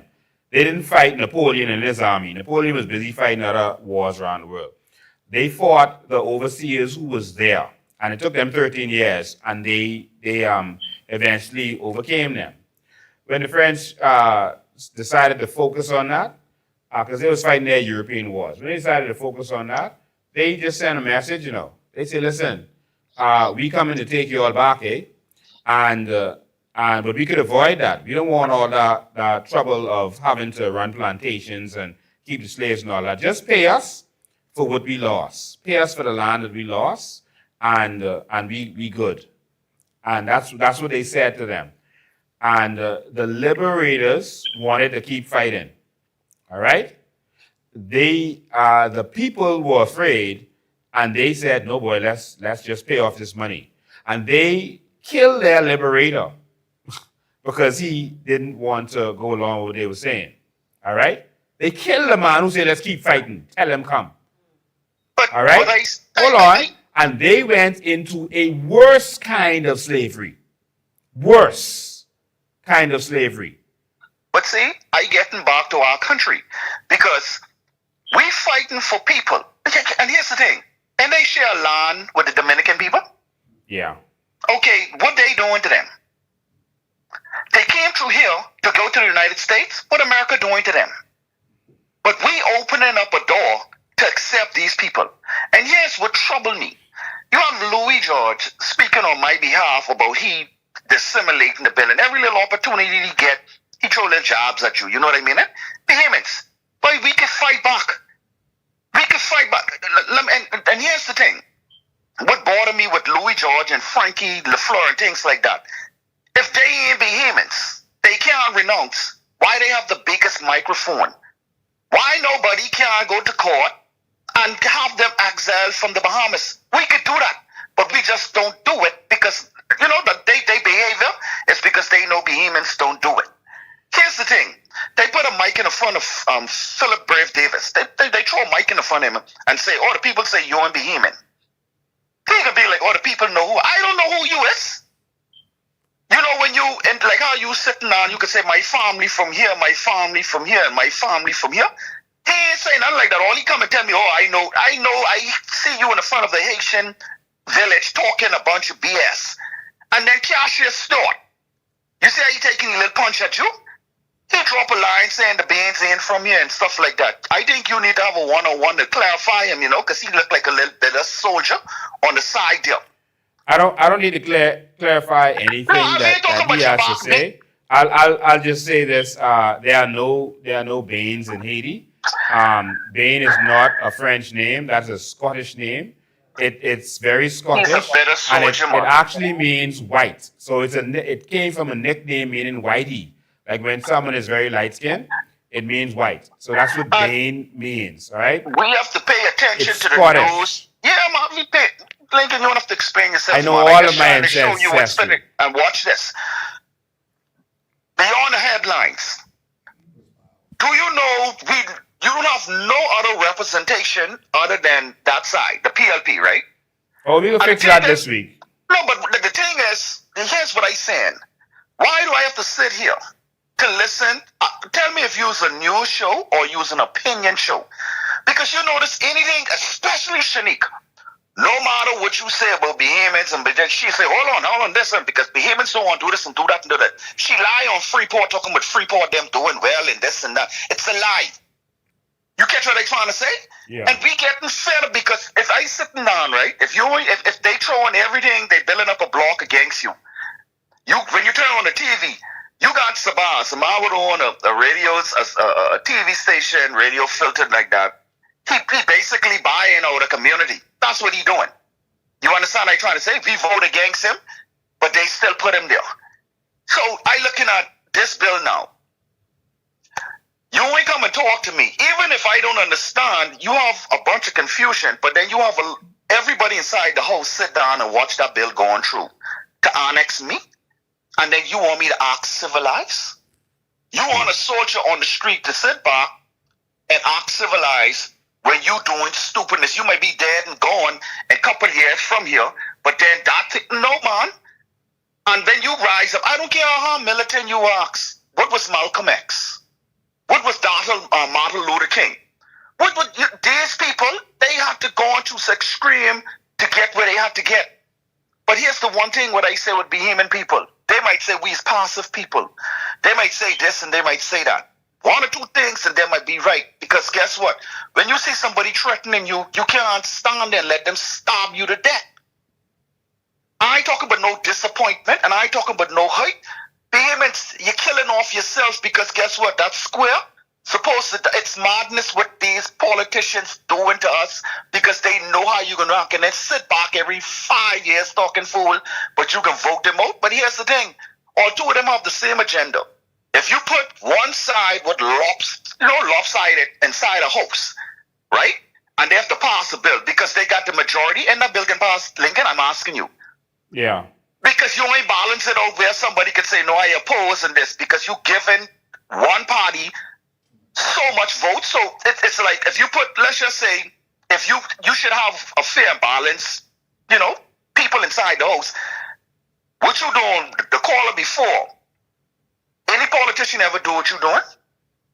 But yet, vehemence them, they acting like they deaf and blind to what it is you doing. Nobody never open up themselves. And why are we such believers in politicians? David say what he had to say. Fred Mitchell say what he had to say. Pintard say what he had to say. Because both sides write the bill, like what you say. They push it. But behemoth people still playing this politics and talking fool, but all this money, what is this they got to accuse you about, my brother? You never was in power. But then you showing the powerless power. And I don't understand why people so going against that, these little party favors and party crazy people. I can leave you on this, man. It ain't about keeping your head up. It ain't about edifying. Because if some people, it's just like this. If I telling you, look here, don't go speeding down the road because there's a cop on the corner there writing you up. But you ain't listening, then you go on, and then when the consequences hit you a fine, and you don't have the money to pay the fine. Who fault that was? But then you can't sit back and watch a whole country go to crap. And then you got Haitians on the other hand. There's no behemoths in Haiti. There's no behemoths in Haiti. None. But you got Haitians were here, with their children here talking about Haitian behemoths. They trying to change the narrative of everything. Behemoths, don't be scared to call them what they is, right? Every country they go into, there's a problem. People don't want them there. You know why? Because of their religion. And I leave it just like that, Lincoln. Respect every time to you, man. Yeah. Thank you, man. I appreciate that, caller. Just touch on a couple of things. Hold the line, call. I'll be right with you. Just hold the line. A couple people trying to get in the same time. And you can take one at a time. I'm sorry.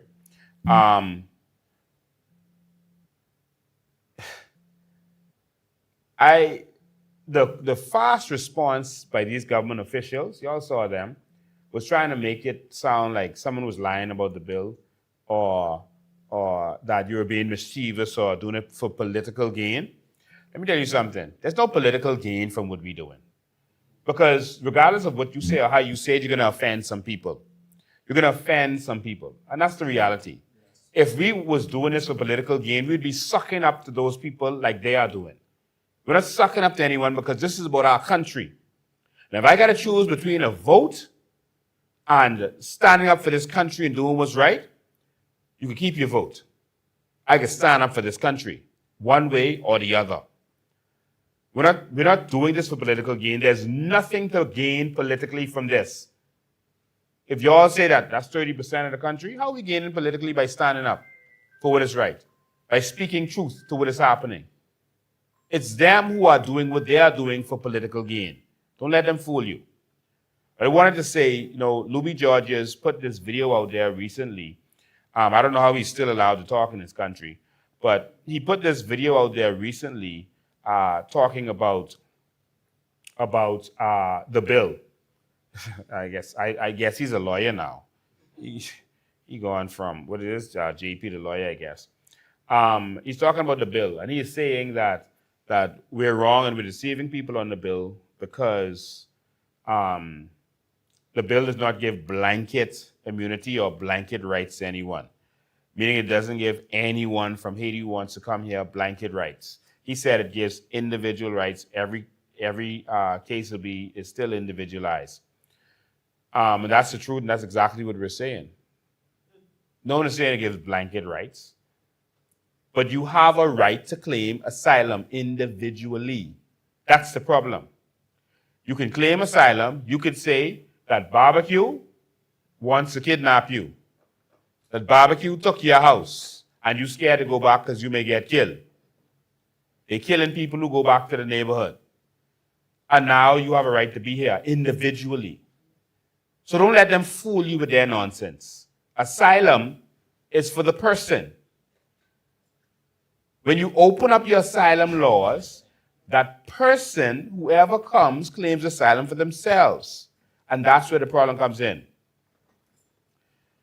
Don't let them tell you who is right or who is wrong with the law. Remember, every time two learned lawyers go to court, the two of them arguing the same law, but from opposite sides, right? And then someone has to make a decision. The judge or the magistrate has to make a decision. But that's two learned lawyers reading the same law and coming to different conclusions. So no one can tell you your interpretation of the law is wrong.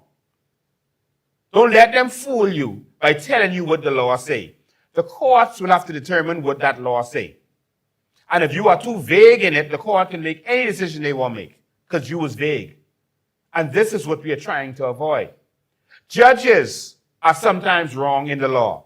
Don't you see the Supreme Court make one decision, then they go to appeal court, and the appeal court say that judge was totally wrong, and they throw it out? That's a judge. That's a learned judge with experience. Sometimes the appeal court is wrong. And the Privy Council tell them that's total garbage what y'all decided on. So don't let no one tell you what the law says. All right? Or make you feel wrong because you interpret it based on what you see. They are trying to trick you with this law. It's clear as day. Let's go to phone lines and we continue with that. Call you live. Go ahead. Good evening, sir. Good evening. Hope all is well. We're focusing on Haiti as we should, but let me just make something more real. There's another country right next door to us. I don't know if the average Bahamian knows this. They're having an epidemic right now of Zika, chikungunya, and That's dengue. Cuba. Yes. Now, they also have asylum seekers. This government is not even focused on building the infrastructure to handle them. Can you imagine an outbreak of any of those that I call? And people are dying, by the way. I'm not saying this in any way to make fun of them or to put them down, but the reality is they are having an epidemic as we speak. Yes, they are. And they are also seeking asylum. So we have a serious issue right now. Yes. Yes. Pleasant good night, sir. All right, thank you.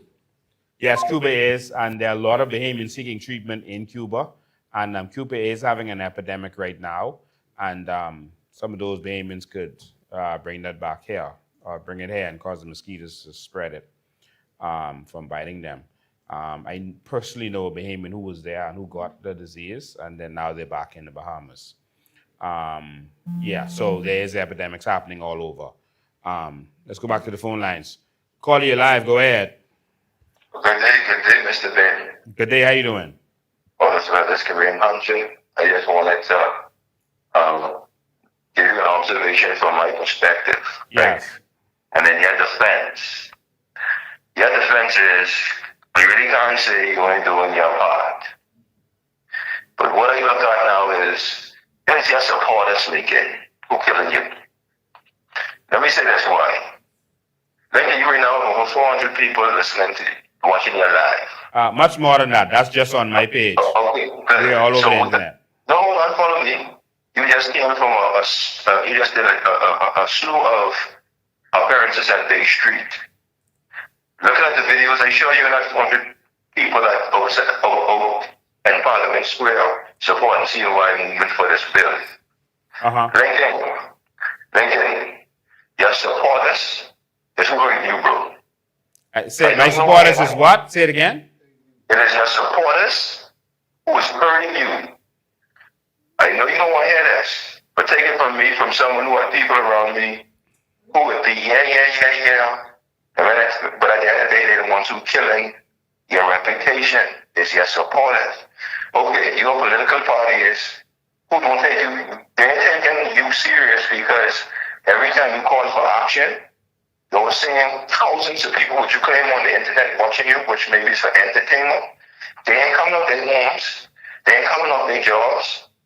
If they so believe in this cause. You see?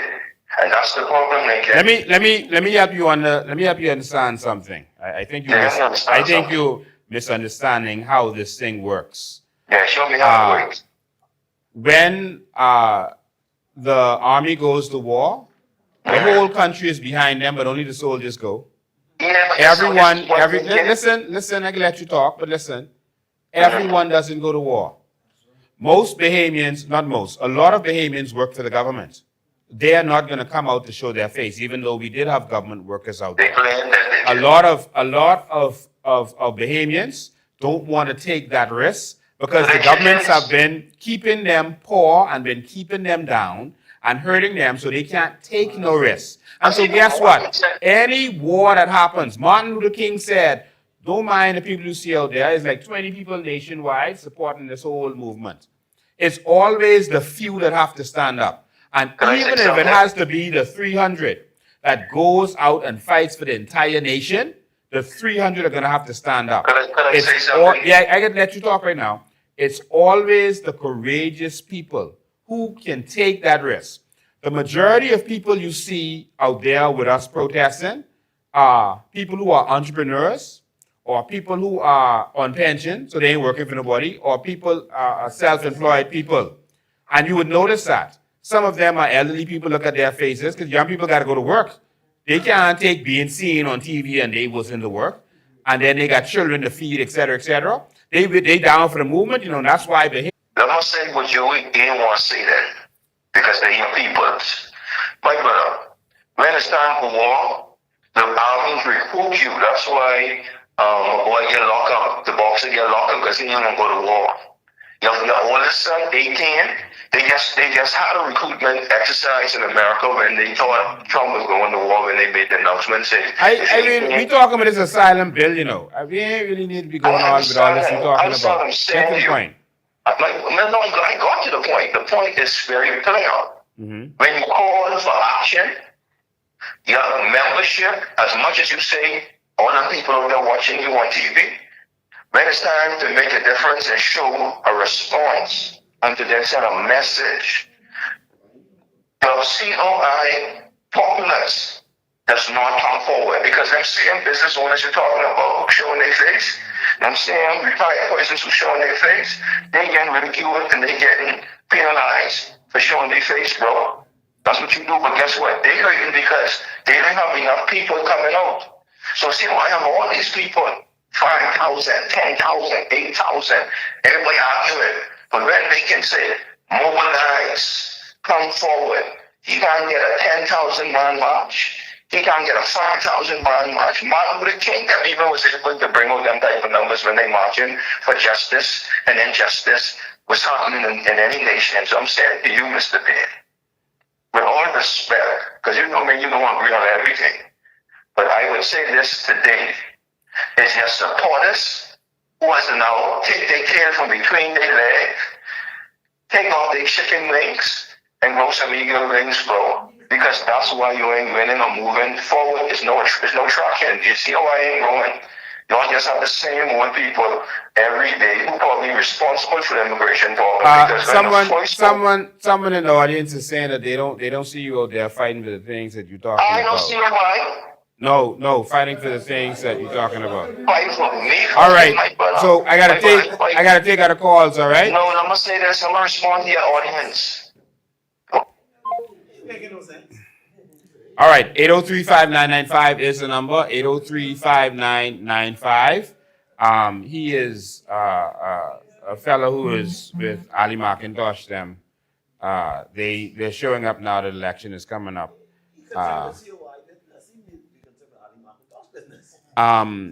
Good afternoon, Cordy. You're live. Good afternoon, Mr. Bain. Good afternoon. Yes, I know this station ain't about what the caller just was talking about, but it prompted me to call because this is the problem with Bahamians. That if he's talking about that protest that happened the other day downtown, that not only COI you're calling for. Yeah. And if he's concerned about this country, he should have been out there himself. That was not a COI thing. Yeah. That's a Bahamian thing, and that's what he failed to understand, and a lot of people failed to understand. Now I'm making this call all the way from Florida. Yeah. And it upset me for what he just said, because that's show forward that what they're thinking in the Bahamas. Oh, COI. It's about the Bahamas and Bahamian people. Yeah, I can assure you, when this country is destroyed because of this asylum bill, it ain't just COIs who are going to be hurt. And I don't want you to notice who was there at that protest, because I was impressed with the people that came out there and filled that square. I don't want you to notice who was there. I want you to pay attention to who wasn't there. I want you to pay attention to who wasn't there, so that when they come, when election call and tell you come vote for them, I want you to ask them, where were they? All these 4 years when we was out there fighting for the Bahamian people. I want you to ask them where they was, because they wasn't there. Sorry, Mr. Ben. And then he's saying, oh, your supporters. And that's the reason why, like, he's trying to tell you about his supporters. Your supporters, Mr. Ben, let me tell you something. There's a lot of people for not say you, but what you stand for and what you want our country to be. I'm over in the States. I have 2 sons, have master's degrees, and working over here, and they love their country. They were born there. We want to come home too. So we can, yes, we want to come home, and we need to help fix the problem and the situation, everything that's going on there. But it's a bunch of foolishness. The people that's there now, and Kareem is talking his nonsense, but the people and the supporters and all that, he needs to have his behind out there when something calls. Well, the purpose of that was for him to promote himself. So you could hear his name. That wasn't really for the point of view he was putting across. He was trying to use this platform so that you could hear his name. That's all that was. Well, sorry, I can tell you, I have a big family. Everyone is COI. I can tell you that. Everyone is COI. So I just want to talk to Kareem, what he was saying, and I listen. I'm one of those Bahamians that follow everything in my country over there. I be first thing in the morning listening to all the talk show and how they ridiculed it and bringing you down and talking against you, cast stuff. I ain't gonna start calling names because there's so much of them. But anyway, there's a lot for you than what against you, Mr. Bain. Thank you. All right, God bless you. Kareem Ancho was in the last election. He ran in Garden Hills. I don't even think he voted for himself. Ali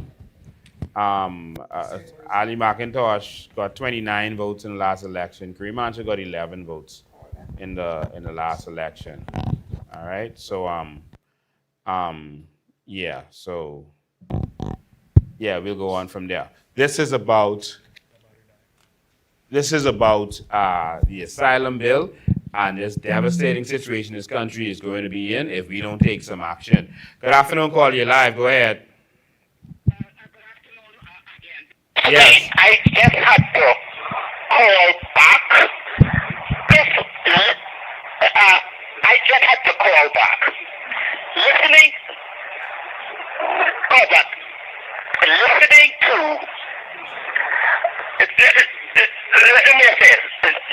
to that guy who just called. I think I know him too. He makes ignorance look and sound intelligent. Let me just say this. Mr. Bain, if there's any example about how powerful the COI and you as the leader of the COI has opened the minds of the Bahamian people,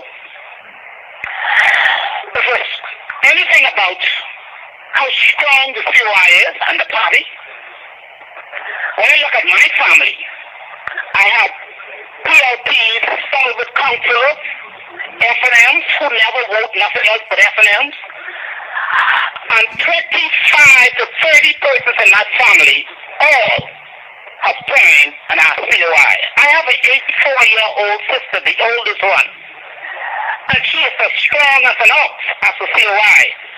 And so that gentleman who called in, he's looking for notoriety. He's looking for something and trying to sow a seed, a discord by the devil to say that your supporters. No. The COI supporters. We love what you're doing. We respect the leadership of the COI, and this country, I believe, will send a message not only to the PLP and the FNM, but will also send a message to the world that the Bahamian are some of the most sensible person because they operate with the highest degree, which is degree of common sense. So when places like that looking for notoriety, they don't listen to them because they are trying to go somewhere where they will never be able to enter into the door. And so my brother and the organic seed Bahamian, we know that this country is on the road to change. And only one political party can bring change to this country is the COI. There are no changes in the PLP and the FNM. They don't know what change is because they are blinded by total corruption. Continue to open the eyes of the Bahamian people, my brother, and that people, the Bahamian people, will operate with the highest degree, which is common sense. So that gentleman, fight for the Bahamian, my brother, and let's fight together, because this bill will destroy you, your children, and your children's children. And stop looking for notoriety, for brownie points. There's no brownie points here. Mr. Lincoln is dealing with facts that is opening the eyes of the Bahamian people that no political leader in this country ever did what Mr. Bain is doing.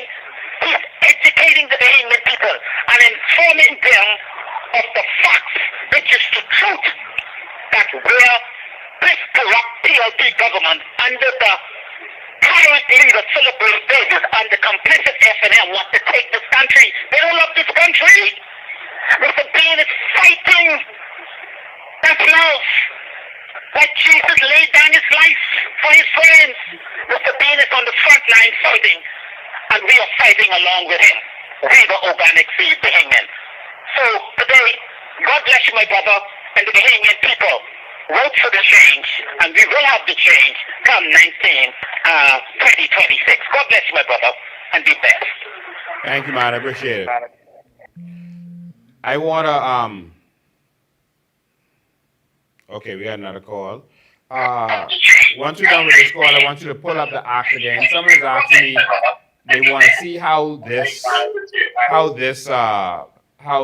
the bill ties to the other to the convention and where asylum is in this bill. So I just want to show persons that before we end. All right. Okay, we lost that caller. There they go. We lost both of them. Okay, you can call back. Okay, there you are. Call you live. Go ahead. That's going to be from the smuggler's bill you're going to be pulling up. Hello. Call you live. Go ahead. Yes, Mr. Lincoln, how you doing? I'm awesome, man. Yeah. Don't listen to your TV. Listen to the phone. Turn on your TV. I was trying to say that, you know, on TikTok, the guy from Elutra was talking about how your politicians are trying to go against you, saying that they want another leader and this thing and the next thing, you know? And I don't understand why these people are just putting pressure and looking focus on you. Like you say, it's all about the nation, the Bahamian people. Listen, common sense could tell them. Coming up to this election, the PLP and FNM are going to pay people to go there and spread misinformation. There's zero truth to that. I was told that some fella from Elutra or something said that they had an emergency meeting after the by-election, and I was trying to oust someone, and the council said no, they're going to be ousting me. Listen. They can make up all kind of stuff, and I just said that a couple lives ago, a couple lives that we had. We don't have time to focus on them. They can make up everything. Next thing, they can say Veronica McGiver joined the PLP. Then they can say Charlotte Green died. They can make up everything to throw you all off. Let's focus on what's important. And that is that this country is failing, and this country is being destroyed, and they're going to send all kind of people with a bunch of different stories to distract you. It happened last election. It's been happening every week. They've been making up another story about me, and then it just has turned out to be wrong. When we was going to have the protests in Miami, what they were spreading, they said, oh, Lincoln was put on the ban list, on the terrorist list. Remember they did that? Saying I can't travel. Yeah. They make up everything, and they pull these stuff from their backside, and so don't listen to nothing they have to say. If it's anything that needs to be said, I can say it. All right?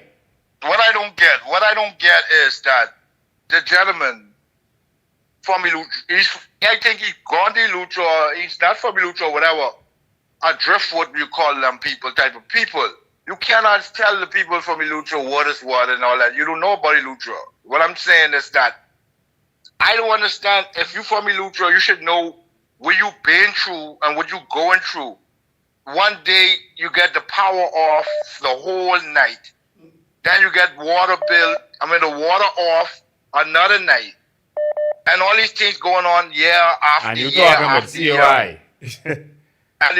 and you're talking about COI. That's what I don't get. That's why I always say to them, you remember when Hubert Ingram tell them in 92, Ilutra, if you don't give me 2 seats, y'all will be left out. Yeah. And they look like to me they won't be left out again. Because like they ain't got no common sense in Ilutra. You get the petty guy going back into election again. They bring him back and they don't disgrade him and still bring him back. And they people still gonna try to accept him. Because they know the things what he do. You understand? And then they stuck. Let me tell you something. You're from Ilutra? Yes. All right. When Ilutra was going through his issues, his power issues, and his water issues, the COI jumped on a plane to make sure that the world knew what was going on. We went and showed the tanks. We walked inside the tank. Me and Veronica McGiver and Maria Daxon, we walked inside that big rusty tank and showed the rusty tank they have sending rusty water to people's homes. We showed the issues that was really going on. We went and showed the desalination plant that they have there, and we educated the public as to what was really going on and forced the government's hand to fix that problem. All right? This isn't a party that just talks, you know. We were the ones holding the government foot to the fire. Where was the Fnm? Where was any of these other parties that just want to pop up all of a sudden? We was the ones spending our money and making sure we fight for the Bahamian people. When the people of Bryland was complaining about what was happening with them, they're being overtaken and their issues, we jumped on the plane, you know. We went to Harbor Island. Yes, I remember. We went to Harbor Island and they told me, they said, no, this certain part of Harbor Island you can't go because the Asians take that over. They say, no, that's the criminals. They got guns and stuff like that. I say, can't go in my country. Not a day like it. And we went there. Exactly. And we saw the Haitian there. And I saw the Haitian man with a gun in his waist. And we walk up to him and he run and gone. But no one could tell us we can't be nowhere in our country. After we left, they said immigration down there. We went down there and dealt with that situation. So anyone who won't just be talking about us when we fighting for the country, and they talking about us trying to fight us, then you know where their loyalty lies. They want us to stay in the issues that we have in. They want the Fnm and the PLP to continue to ruin this country because the Fnm and the PLP ruined Ilutra. The both of them. Because we couldn't get water under the Fnm. They wouldn't pay the bills, etc. for the water used to be off. We had electricity problems. I know. Go ahead, Carl. I know many years ago, they marked a land between Palmetto Point and Governor's Harbor that they said that they were going to build a hospital, right? Yeah. And today, the hospital is still not build up and the bushes keep growing up and everything. That's why I don't get it. And they still ain't waking up. One time ago, I know Governor's Harbor was the capital. Now everybody saying Roxanne. How Roxanne get the capital of Eleuthera? That's what I don't get. You know, everybody don't understand. The first Governor General landed in Governor's Harbor. That's why they name it Governor's Harbor. Yeah. You understand? And the people also need to understand that because where you from, where did the Eleuthera Adventures landed? In Governor's Harbor. Where was the first, one of the first House of Assembly?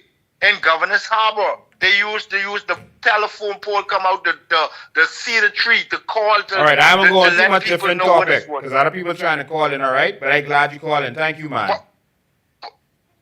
Okay, sir. All right. No problem. All right. You know, we made this clear. A lot of people have short memories, and that's why we normally do an end of year live so people can remember what we did for the year. We've been fighting. From the Dorian supply situation, we've been fighting. We've been fighting for all kinds of issues all over this nation. Now, after the act came out, it was us who was exposing everything what was going on. It was us holding the government's foot to the fire. Right? The Fnm was not there with us fighting. They was in vacation mode. No other party was there. We were the official, real opposition in this country. And so people might appreciate it or might not appreciate that. Hold on, caller, I'll get you next. Listen, there are going to be people that they send to the party to speak, that they send. They're going to be on social media. They're going to be talking good about the COI. And they're going to be saying all kind of good things. You're going to think they COI.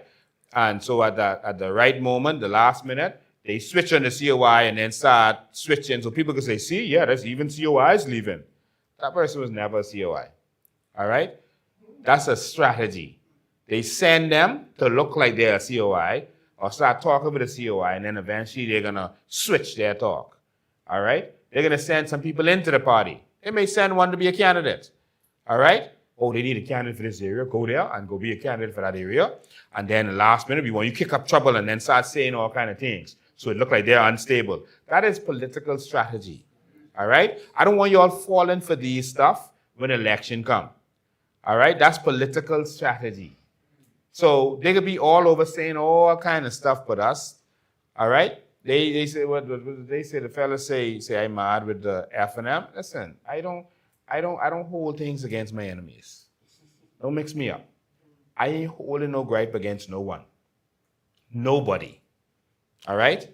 People have wronged me publicly, and I've shown them love publicly. That's me. Don't mix me up because I'm a strong person who stands up. All right? I've shown them love. Even that evil police commissioner, a deputy commissioner who arrested persons, beat persons, did all that he did. I can't speak for no one else, but publicly I went to him and said, listen, I forgive you. I know what you did. You put me in jail. You had me in the cell for more than the required time. You broke international law by what you did to us. But I told him, I forgive you. No big deal. I don't hold nothing against nobody. That's not me. Don't mix me up. I don't hold gripes. So you could think whatever you want to think on your end. But I've had people go on Clint Watson show and call me all kind of names, and I just go and show them love. I don't do that. So don't mix me up. My vendetta is not against the Fnm. My vendetta is not against the PLP. I just want a country that works properly. And they ain't been doing it. So we gotta step up. That's the issue. Me speaking out against the wrong that they are doing is not a vendetta. We are paying them to do a job. And so if I'm paying you to do a job, I need you to get that right. Because it don't just affect me. It affects all of us and it affects our children. This ain't but no petty politics. Our country is broken, for Christ's sake. In every way, there's no part of our country that is working properly. This ain't no vendetta, but they make money from the brokenness of this country. They want this to remain a cowboy town. So they're going to pay these trolls anything to say what they got to say, to lie to you, to deceive you, to get you to stay 50 years in the past. This election comes up, see why I don't win? I ain't going to lose, you know. I could live in any country. I could live in no country. I could do business from anywhere. All I need is a device. And I straight. There's a lot of people who are running with the COI who don't have to be doing this. This is a risk to them. They out there running against the government, you know. They running against the system.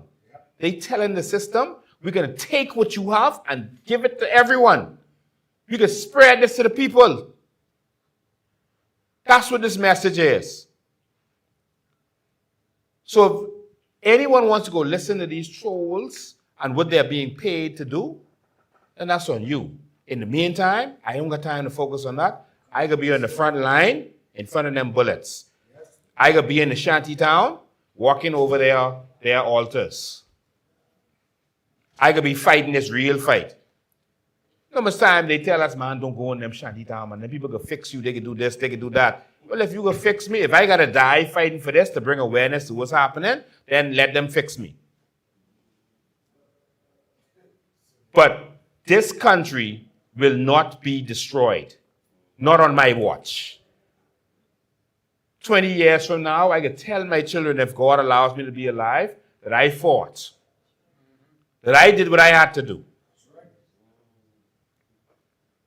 Let's go to the phone lines.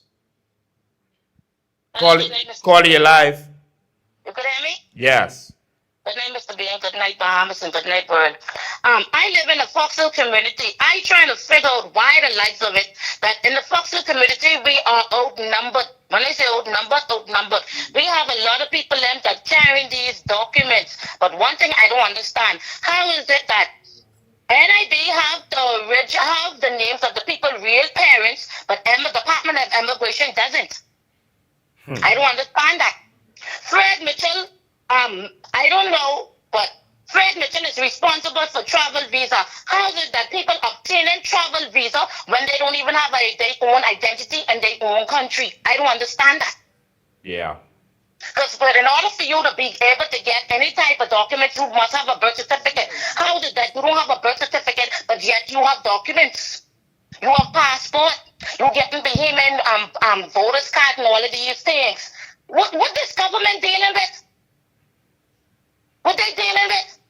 Right now, like I tell people, I live in Foxhill, they get mad. Oh, leave the people alone, they can fix you. I say, hey, when they ready, I give them my name, tell them where I live, you want my hair, whatever you want, I give that to you. Because I believe in the Almighty God. It's sad that our own is doing this to us. They saying it is a mixed breed. No. I have seen it where I have been calling out people but our own doing it to just us. Not just the foreigners, but our own doing it. And that's sad. That's sad. Like I tell him, I don't have nowhere to go. Yeah. Where you're going, every country right now have its problems right now. Every country. Why must we take on a burden of a whole different country when they're warring and killing up one another? Imagine what they could do to us. Come on, these people need to wake up. This is no time to be playing sleep. Wake up. All of the countries are tightening down on immigration right now. All of the countries. And guess what? That means we could be stuck with whatever Brave and Pinta them do. That's why we got to fight to keep this country the way it is. We got to stop them from destroying our nation. They sitting back and relaxing and enjoying the show. No, you get children. I know somebody right now would want to retire and can't retire because he come to me, asked me to do some research for him. The name of he telling me, say, I know he's a real Bahamian, but he telling me the name is of his mother. So I went to his uncle because his uncle is an elderly man. He gave me the real name.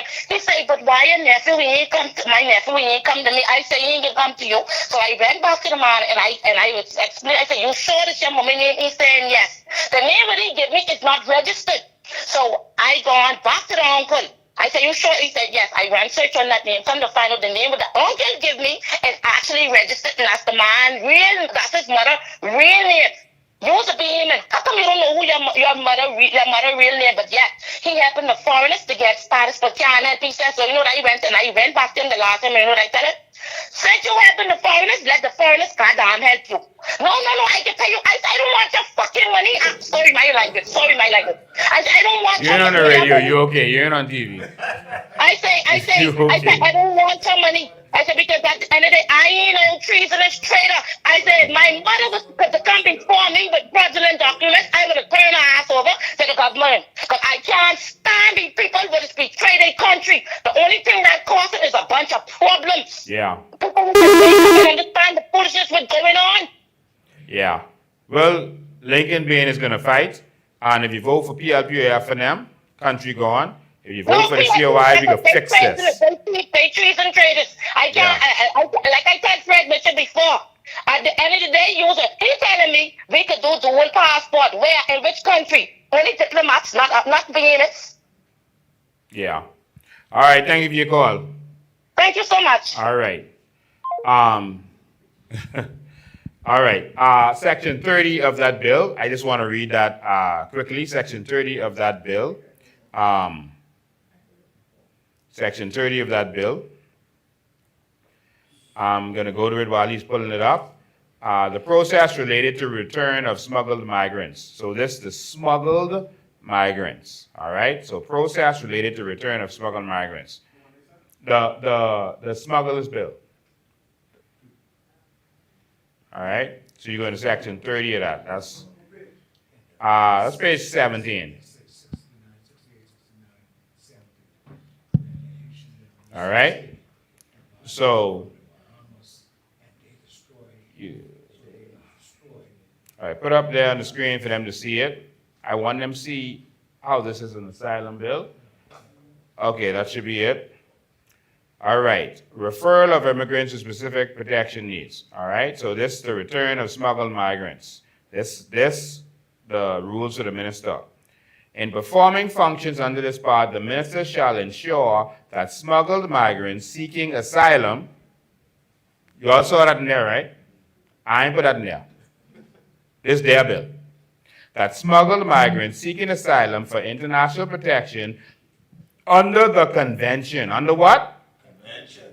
So that means you have to refer to the convention. All right? Relating to the status, under the convention relating to the status of refugees or international law are quickly referred to the appropriate authorities. So you have to make sure that they are not dealt with like criminals, that they go to the refugee unit and that they are released, all right? And they are housed. You got to put them in hotel or find housing for them, proper housing, all right? Like what we've already shown you is happening in England and Canada and America. And that's what this is, all right? Next, it says the minister shall, so this puts the government with a responsibility. The minister shall ensure that the office of the United Nations High Commissioner for Refugees is given the necessary access to the smuggled migrants who are asylum seekers. This ain't about asylum? This is the bill. You see it with your own eyes. All right? So I don't want you to let these demons who are trying to pass this bill, I don't want you to let them deceive you.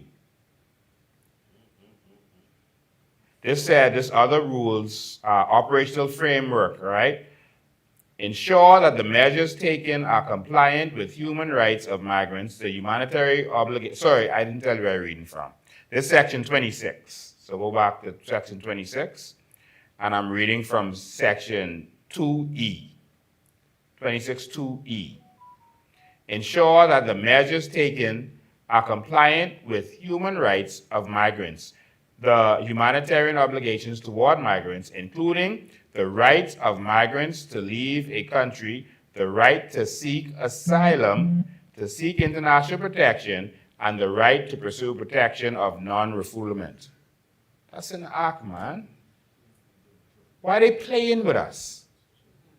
They think that you could read, but you ain't going to read straight down to section 26? Well, they ain't going to read that long. You could put the first set, you could just talk about smuggling. And Brave say, show them it in the bill. This their bill. This their bill.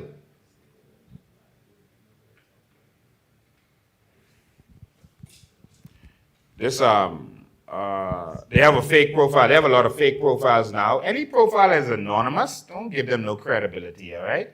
They have these anonymous profiles now, fake profiles. I show up in that, got a bunch of them. They have people on there commenting these fake stuff, all right? One of them just posted on here, COI will not win a seat in the election coming up. That ain't our loss, you know. That's the loss of the Bahamian people. Do you think that's our loss? Now, if I feel somebody go win a seat, I ain't want him there. That's like me saying Fred Mitchell will not win a gold medal in the Olympics. If I feel that ain't gonna happen, so I ain't gonna be talking about that. That ain't even a remote possibility. So why are you talking about that? No, you talking about it because you scared it actually happen. You trying to convince yourself otherwise. If they feel the COI ain't gonna win, why they talking about COI every day, all day? Because they know something in the air. They talking about us, you know.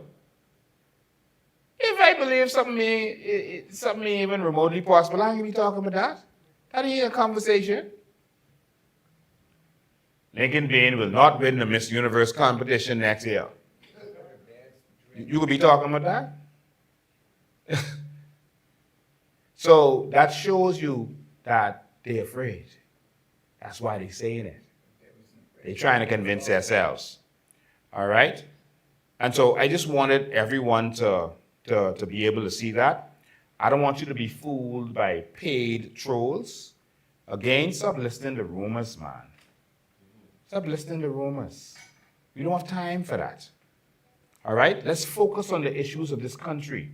Maria Jackson calls it national issues. Let's focus on the national issues of this country.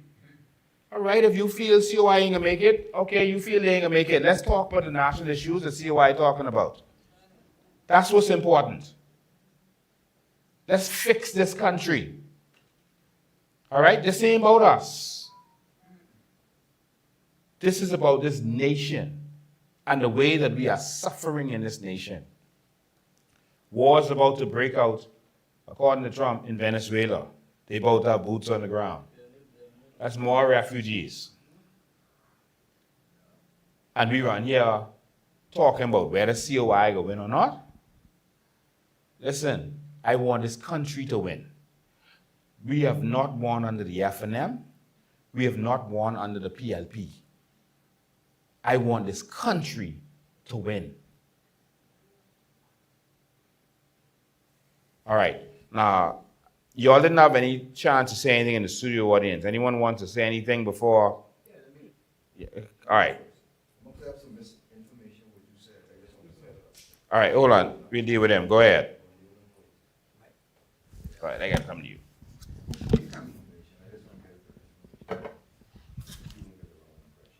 Okay, come. I load it.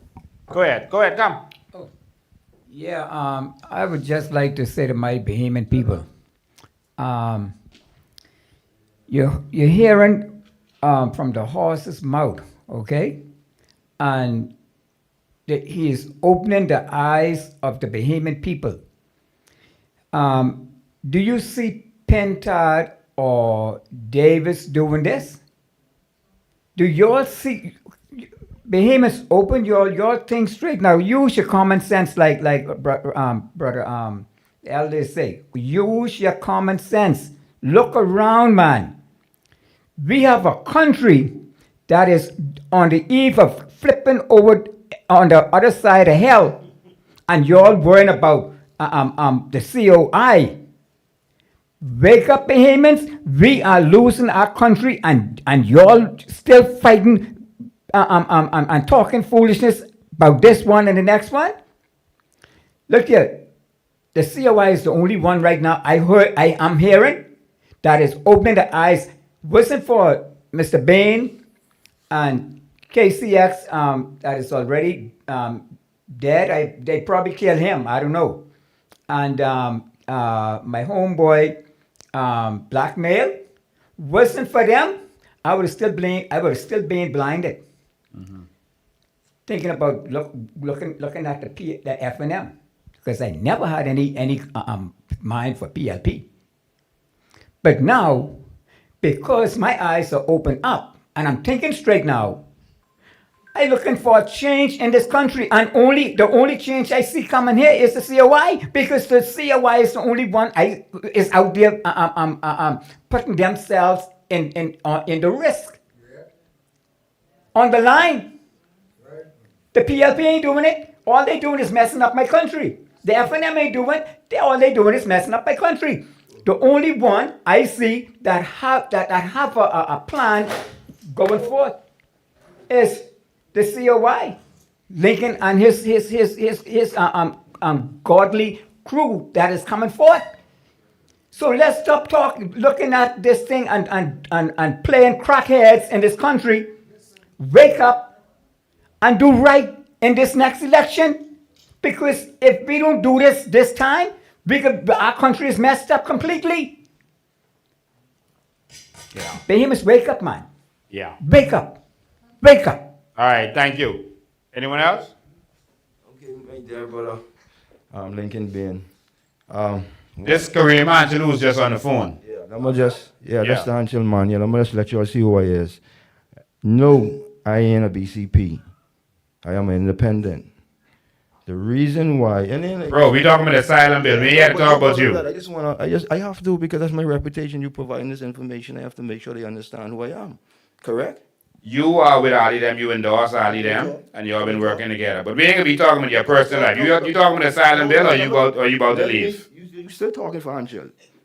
You still talking for I just gave you two options. No, let me give you some current information. Just as I am running independent because my focus. Bro, I ain't here to promote you or your campaign. You saying about me, so I'm gonna clear up me. Please. Ross, I give you one more chance. You on top of the asylum bill or not? But let me clear up this one thing. I am independent and I focus on community development and change. That's it. Secondly, COI won't be government. That's Mr. Bain's category. I don't have no reason to worry about who could be PM. My focus is change start from the bottom, and that's constituency. Until we have the plan that could eradicate or try to bring more income into the homes of the people that we say we're fighting for. How many times have we seen governments go in? We're talking about the asylum bill. I'm not finished. How many times we see government go in, say they doing national programs and plans, and it never reach the people in Bain and Grants Town. Now the asylum bill, that's a clear cut.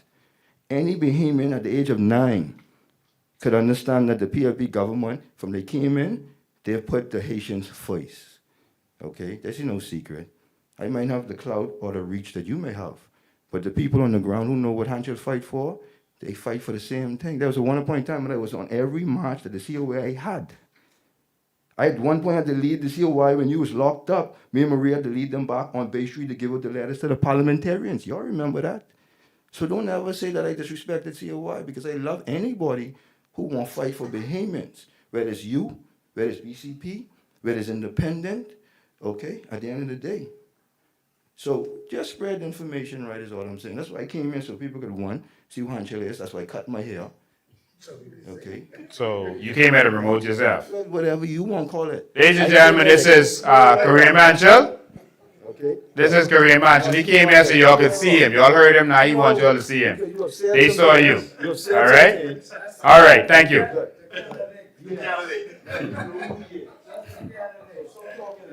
All right. My brother, one thing I don't do is tell lies, because if I was doing any lies up to this time, the government would have deal with me. The opposition would have. No, you came here to promote yourself. All right. So let's continue. Let's continue. All right. So this turned into comedy hour, but this is open to whoever wants to come here. But back to it, we talk about the asylum. You disturbing the meeting now. All right, thank you. Yeah. All right, so he came here to promote himself so you could see him, to say that he is running. So next, all other people who are running, you can come during the live and you can show your face. I ain't got no problem with that. You can show your face, you can say hi, you can let them know that you're back. my friends from the DNA Day back, so y'all can come anytime, and y'all could, yeah, y'all could say hello and, and yeah, drop by and tell them you're still here, you're still alive, and you could do that. Let the whole country see you. All right. So you're welcome anytime. All right, anytime. Pintad, you want to come? Come now, man. Let them see you, man. Let's go, Pintad. Yeah, come be a part of a change. All right. I see you copying everything we doing, so but I don't know. But yeah. Y'all let Brave come in here? Yeah, he can't come in. He can't? Okay. Listen, boy, listen to me. I can tell you one thing. Brave bad, repentant would be 1,000 times worse. I tell you in my experience. So we got to get rid of the two of them. All right? So we just need the people to wake up. This asylum bill is deadly. And Bahamians are taking this too lightly. And that's why we took the time to educate our people about what's going on with this asylum bill. Last thing I want to talk about, I want to mention this. I saw a nice article with someone put out about Bahamians saying that we don't understand our real history. And they started to give examples of people who contributed to Bahamian history. I forget. I need to be talking in this or the lapel? In the lapel, yeah. Sorry about that. They talked about people who've contributed to our Bahamian history. And they used that to say that we already mix up and we shouldn't want to have an identity, basically. Because they said that Stephen Dillett was the first MP. And they talked about people like the Maynards. They said the police officers, the British brought Barbadian and Trinidadians here to be police officers, etc. And I want to say this for you to understand this and say this so you could get this. Because some people don't really get what has been happening and where we are today.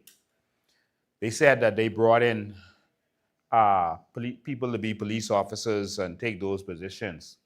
And that's why you have certain people with foreign names who came here and they had children and they are part of our society. So how could we be talking about who is organic Bahamian when these people contributed to our society, is what they're saying. They say that even Pinland had Jamaican roots, etc. And so we shouldn't have the right to want to be organic Bahamians. Let me make this clear to you. There are people from foreign lands who contribute to every nation. Someone from a foreign land contributing to your nation does not mean that you should dilute who you are or what your nation is or what the culture is. You can come to my land and contribute, but this is still my land. That's right. British brought foreign police here because they didn't trust our local police to be able to control them. It is an old tactic. They did that everywhere. They bring in foreigners to lord over the locals because they didn't want the locals banding together to overthrow them so they could have less soldiers there.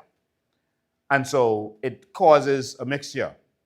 But there are persons who have contributed to the American society who are not Americans.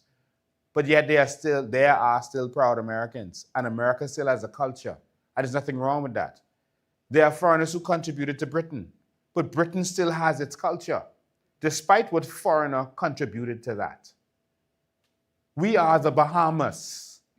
And despite who came here and contributed in whatever way they did, they contributed to this. Not for this to be diluted and destroyed. We are proud Bahamians. And so, yes, we have a culture where we're not confrontational. So many of the original persons who fought in this country were foreign. They had a different mindset. Jamaicans and Haitians, they think different from us. We don't fight. We're not confrontational. That's not us. Now we get row.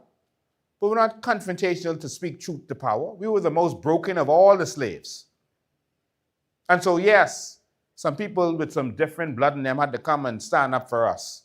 But they were standing up for this. Their blood, don't dilute this. We are Bahamian. And now it's time for the children of those ones who couldn't stand up because they were ignorant, didn't know the truth. It's time for their children and grandchildren to stand up. It's time for the real organic Bahamians to stand up for this. And we're going to stand up for this. I don't care where the Maynards was from. I don't care where the Baileys was from. I don't care where Pinland was from. I know that I'm from here. And I know that they was fighting for this, even though their ancestors was from somewhere else. And so we gonna fight for this. That's what we are going to do. Let me tell you something.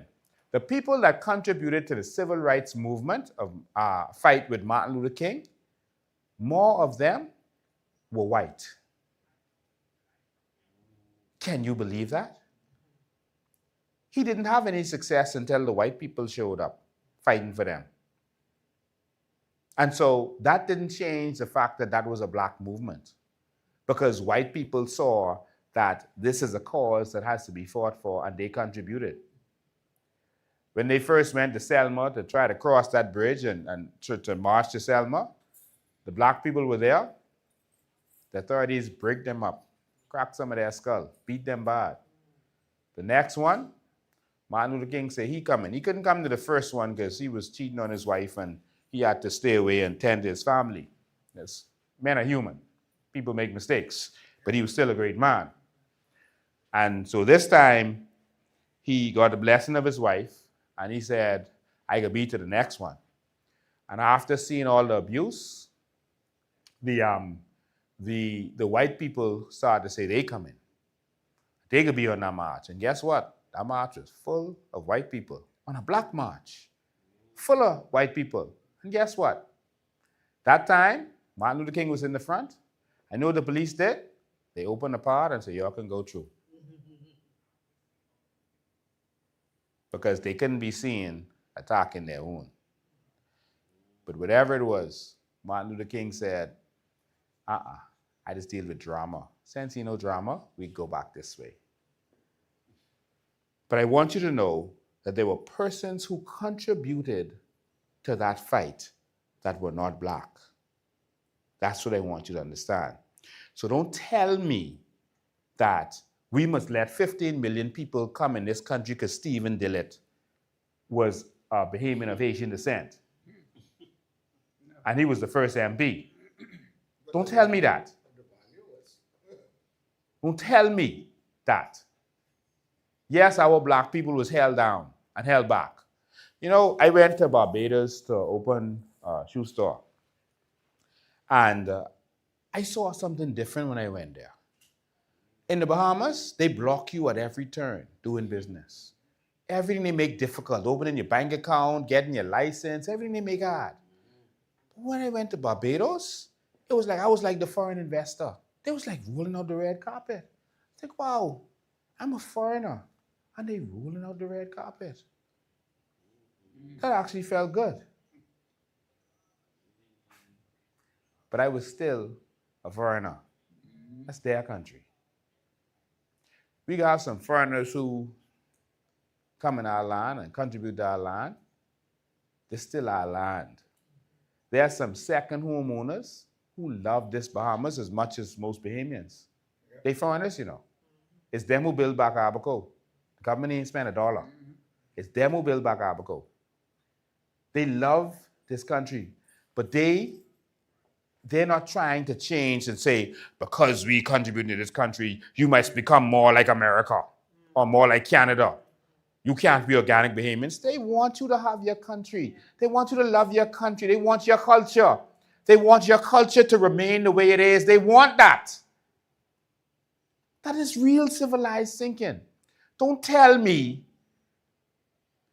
because of who was mixed with this and who was mixed with that in the past that we gotta just forget what we are. No. I am Lincoln Bay and I am a proud Bahamian. I don't know nothing else. I don't want nothing else. I don't want to be American. I don't want to be Canadian, British, nothing. I am a Bahamian. I know all my roots, my Bahamian roots, and that's all that mattered. Don't tell me that this used to be the Lucayans and the Arawaks land before. They gone. They gone. This our land now. When I buy a piece of property, don't tell me but who used to own that property before me. They gone. This is a new thing.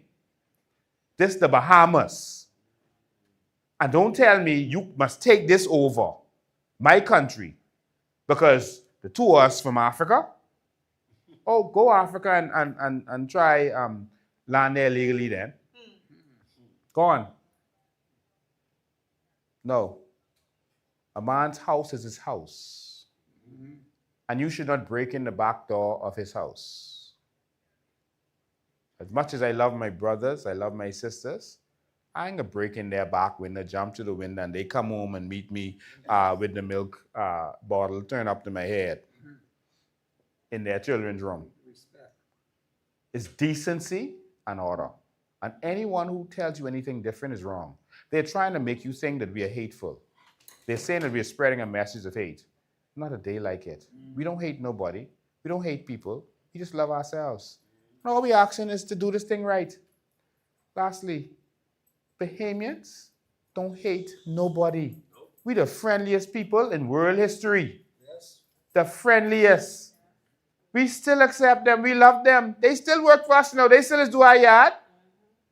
We still love them. But we just don't like people coming here illegally and taking over. That's all. We have taken care of them. Listen, we went to school with them. That's our boys. That's our people. Yes, some of them get teased in school. Bahamians got teased in school too. All us get teased for something. We don't hate nobody. We let you live here. We took care of you. All we're saying is, listen, if you're in, you're in. We understand. But we can't keep this door open and let people keep flooding us. The only certain amount can hold on the boat. And at some point, the boat can sink with all us who in. And that's a problem. That's common sense. Canada is now broken. England is broken. America was being destroyed. Trump had to step in and save that. Trudeau had to step down in Canada. England had to keep changing prime ministers. Why we got to go through that before we realize what's going on? We put this man who said he is a Haitian. He's of Haitian descent as prime minister. And look what happened. Now you got Pintard, who on one side, on his daddy's side, is of Haitian descent, and his mommy is an actual Haitian. He was adopted. His birth mother, Miss Benson, adopted him, as far as I know. And I still can't find his birth certificate. This is not to say that in itself is the problem, you know. My problem is, I think it's time for real Bahamian who will put Bahamians first in charge of this country. Mm-hmm. They've never made being Bahamian a good thing. They've always had us as second class and last class in our country. Yes. Bahamian culture has never been important. Our identity has never been important. But we could fix that. And we could take the Bahamas to the world. We should not be bragging about a basketball player who lived on generator. We should be ashamed. 50 years later. Had to be living off generator. Had to be playing on concrete court with crate. We should be ashamed. That's nothing to brag about. We should not have 1, 2, 3 athletes scattered about. We should have a nation of that because we are the most talented people on the face of this earth. Academically, athletically, spiritually. I believe in the Bahamian people. And I ain't letting no one come here and bring their culture and dilute this. Griot will never be our national dish, even though that's all you're seeing on our waki now. How you selling griot on our waki? How other people, foreigners, making our kung salad?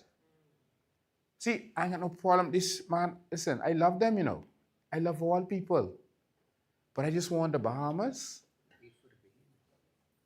to be for Bahamians, man. That's all. And if I'm wrong for that, then y'all crucify me. I don't mind being wrong. But this is the only country we got, man. Yes. And I say this from my heart. I can't let no one take this over. And that's whether that's Indians or Chinese or Jews or whoever it is. I can't let no one take this country from us, man. This is ours. This is all we got. Bahamians unite. Unite. Forget about parties. Bahamians, unite. Or you will lose this entire thing. Dorian was a warning.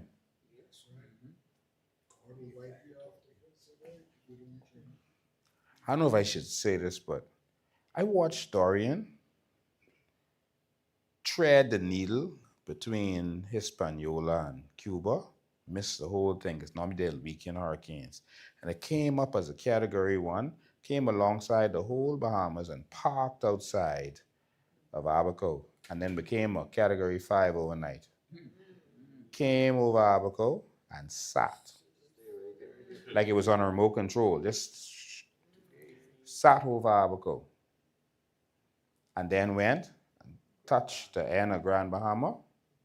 And then instead of going where the track said it was going to go into Florida, it turned around and gone the other way. That was a warning.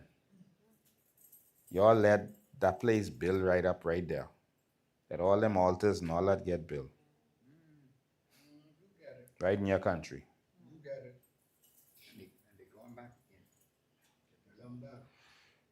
We are not Chinese. We are not Haitian. We're not American. We're not European. We are the Bahamas. And you can respect us. And the world will know our name. And we will be the Bahamas 1,000 years from now. And our children will be prosperous. And the world will know their names. And we will contribute to this world. And we will transform not just this nation. We will transform this world. Our unborn children, I speak a blessing on them today.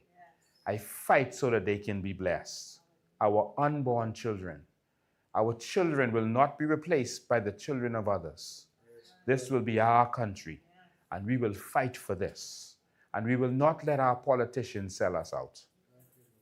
Bahamians, unite. Let's take this land. Let's give it to our people. And let's rise. It's time to rise. Ladies and gentlemen, see you all next week. So we won't be in studio next week, but we'll be live. We're going to be doing our Christmas giveaway. And so make sure you're there to be a part of our sweepstakes and everything else. It's going to be fun. You're going to be able to watch, and from wherever you are, we'll try to get a couple phone lines up so you all could call. At least a couple phone lines you all could call in, and persons can win, electronics and different stuff. And that's our form of giving back and how we want to give back. Remember, it's going to be right here. It's going to be it's not the taxpayers' money. That's what we contributing. And so we're going to give back to the person. So make sure you tune in and make sure you could be a part of this and get your little prizes and your gift certificates and whatever else you could get. It's going to be fun. So we're going to have a positive time next week, and then we're going to take a break until the beginning of January. We deserve a break. We've been working hard all year. All right? So ladies and gentlemen, tomorrow, I got to take a break. I've been working hard. Don't call me. Now, you got people that's calling me 5, 6 o'clock in the morning. They ain't got no heart. It's 5, 6 o'clock in the morning. Sometimes I don't go to bed till 5 o'clock or 4 o'clock. And they call in 5, 6 o'clock in the morning. How you explain that? How you explain that? But some people call 3 o'clock in the morning. I can't get you in the day, so I say I call, It's like seriously, this is Sunday morning at 5 o'clock. You calling me? But I know that people are going through a lot of distress right now. I had to go on the beach, on Junkanoo Beach, and speak to securities out there who are harassing the vendors because behind that hotel, the Chinese hotel, there's a beach there, but it's all hard sand. And they were running the vendors, the Bahamians, off of that area, but that's hard sand. And so I informed them that you cannot run the Bahamians from that area. That belongs to the Bahamian people, all right? Soft sand, that's your loan.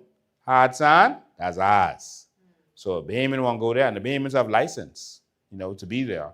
But they are harassing them. I'm so tired of seeing Bahamians abused in this country. I'm sick of it, man. What the taxi drivers going through, what the vendors going through in this country, the civil servants can't get paid. Come on, man. But if we vote for it, that's what we could get. All right? But like I said, don't call me tomorrow. I got to take a break. And after next week's live, we could take a break. Unless there's some emergency, we'll go live now. We could take a break until the new year because we want you spending your time with family, not talking politics and the issues. Spend your time, enjoy that, and remember the reason for the season. All right? The reason for the season, remember. The reason for the season is not Santa Claus. It's not Rudolph the Red-Nosed Reindeer or Frosty the Snowman. The reason for the season is not even baby Jesus. The reason for the season is you. Christ came to this earth and Christ died for you, not for himself. He didn't need that. He didn't have to do that. He was on the throne. He came down here for you so that you could have life and have life more abundantly. He wants you to be prosperous. He gave you a good, prosperous land and made you land here. Your ancestors sacrificed. They came on that ship.